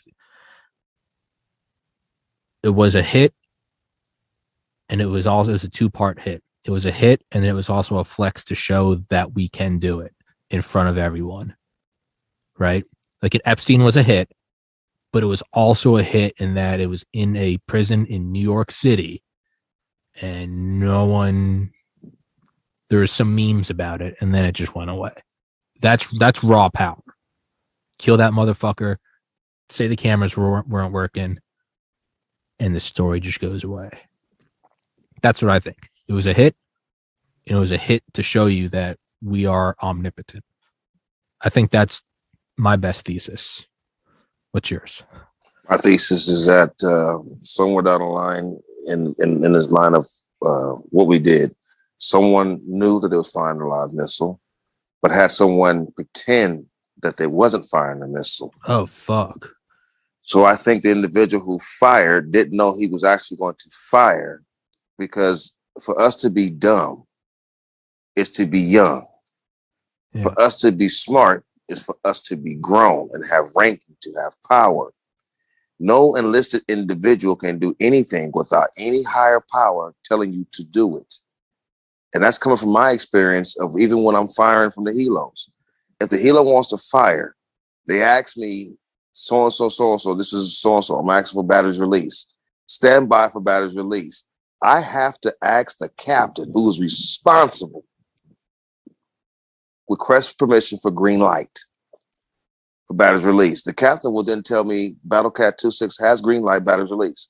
I relay back to Battlecat 26 that they have green light for batteries release and that they have permission to fire. That is a proper channel for firing. So that individual that turned the key and fired, somebody knew. Told. Correct. That's my thesis on it. So was it an accident? But it was an accident that wasn't an accident. It's almost like you telling me to go slap this kid because he stole your bike, but he didn't steal your bike. You just want this kid slapped. Yeah. I'm going to do what I'm instructed because you told me to do it. You're higher than me and you're ranking me. So if I don't do it, then you're going to slap me. Yeah. So you go slap the kid. So I think our thesis is kind of go together. Mine is why it happened, and yours is how it could happen. I mean, right? It's like Alec Baldwin shooting that chick on that movie set, right? Last year. And people are like, was he having an affair with her? Or, did somebody want to make did somebody want to tank Baldwin's career? Did he cross the wrong person? So they put a live bullet in the gun instead of a blank? That would be the easiest thing to do, right? Let's just put a live missile where there was supposed to be a dummy. Correct. So who loaded it? There's too many channels to say one person did this. Yeah. When there's multiple people involved. I just gave you a perfect example. The NTSB covers air crashes. The FBI spoke on it. The CIA gave the illustration. That's 3 different types of departments on one person's job. Yeah. That's compartmentalization. That's correct. That's fucking left hand doesn't know the. You got 3 agencies involved, and 1 agency's job. That's almost like, okay, there's a car crash in the middle of the highway. Okay, well, that's not the street cops' jurisdiction, but LAPD is going to take over jurisdiction of this. FBI comes in. CHP's jurisdiction, but here comes the FBI. DHS, here comes the CIA. Yeah. DHS comes in. TSA lands a helicopter. Fucking Coast Guard's there. They got nuclear containment facilities. Navy SEALs are popping out of the sewage. Something's not. That wasn't just a fender bender. Right, it wasn't a fender bender. Fucking fighter jets over. Yeah, it's. That's almost like having a coroner show up to an ambulance call. I didn't call a coroner, I called an ambulance. Yeah. This person had a heart attack. He didn't die just yet, but you had a coroner ready right here. Why is the coroner here? Yeah. This guy ain't dead yet. Yeah. I'm making sure. Yeah. Ooh. God. Hold on.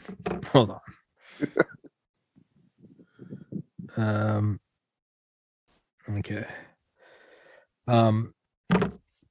All right. Well, we'll have to wrap this one up for now. But dude, I would love to do this again with you, man. That was fun as fuck. It's not a problem. Even if we don't talk about TWA, man, you're a fun guy to shoot the shit with. That was brilliant. Thank you, appreciate it. That was brilliant. We need to get, I don't know. I was like, we need to try to find other people close to the TWA flight. But I'm like, am I just walking into my own suicide? Like, pretty much. Yeah. I got a guy who's told me about the Bermuda. He was like, man, I'm not saying one word. Yeah, he's like, you just don't. You dumb motherfucker. Yeah, when he told me, like, you got to be stupid. My own father told me that. He says, dude, what is wrong with you? Are you losing your mind? I was hanging out with my older brother, and he was like, how much money are you making off the podcast? And I was like, almost nothing. And he goes, you're gonna get killed by the government. He's like, why are you doing these episodes? And I was like, I don't know, they're interesting. And he was like, I love you. I just hope you know that nothing good's coming from this. And I was like, yeah, but it's a hell of a ride. It is. I mean, dude, I've talked to the fucking head of the Soviet Union bioweapon program, Ken Alabek, last year. Yeah. And now where the biolabs he used to work in are in former Soviet Union, Ukraine. 16 of them. He was the biggest. He defected to the United States in 1991 with like the help of the CIA. It was like the biggest intelligence coup of the Cold War. And I'm just like, why? My brother was like, why are you like right now? There's like they're wondering is there like bioweapons in like Ukraine? He was like, stop interviewing this guy. Like you. And I went to Odessa in 1996. Yeah. 97. No, 97. I was in Odessa. I was in the Black Sea. I actually met my ship in Tel Aviv, Israel. So yeah, I've pretty much told everybody I've seen both sides of the world. Man.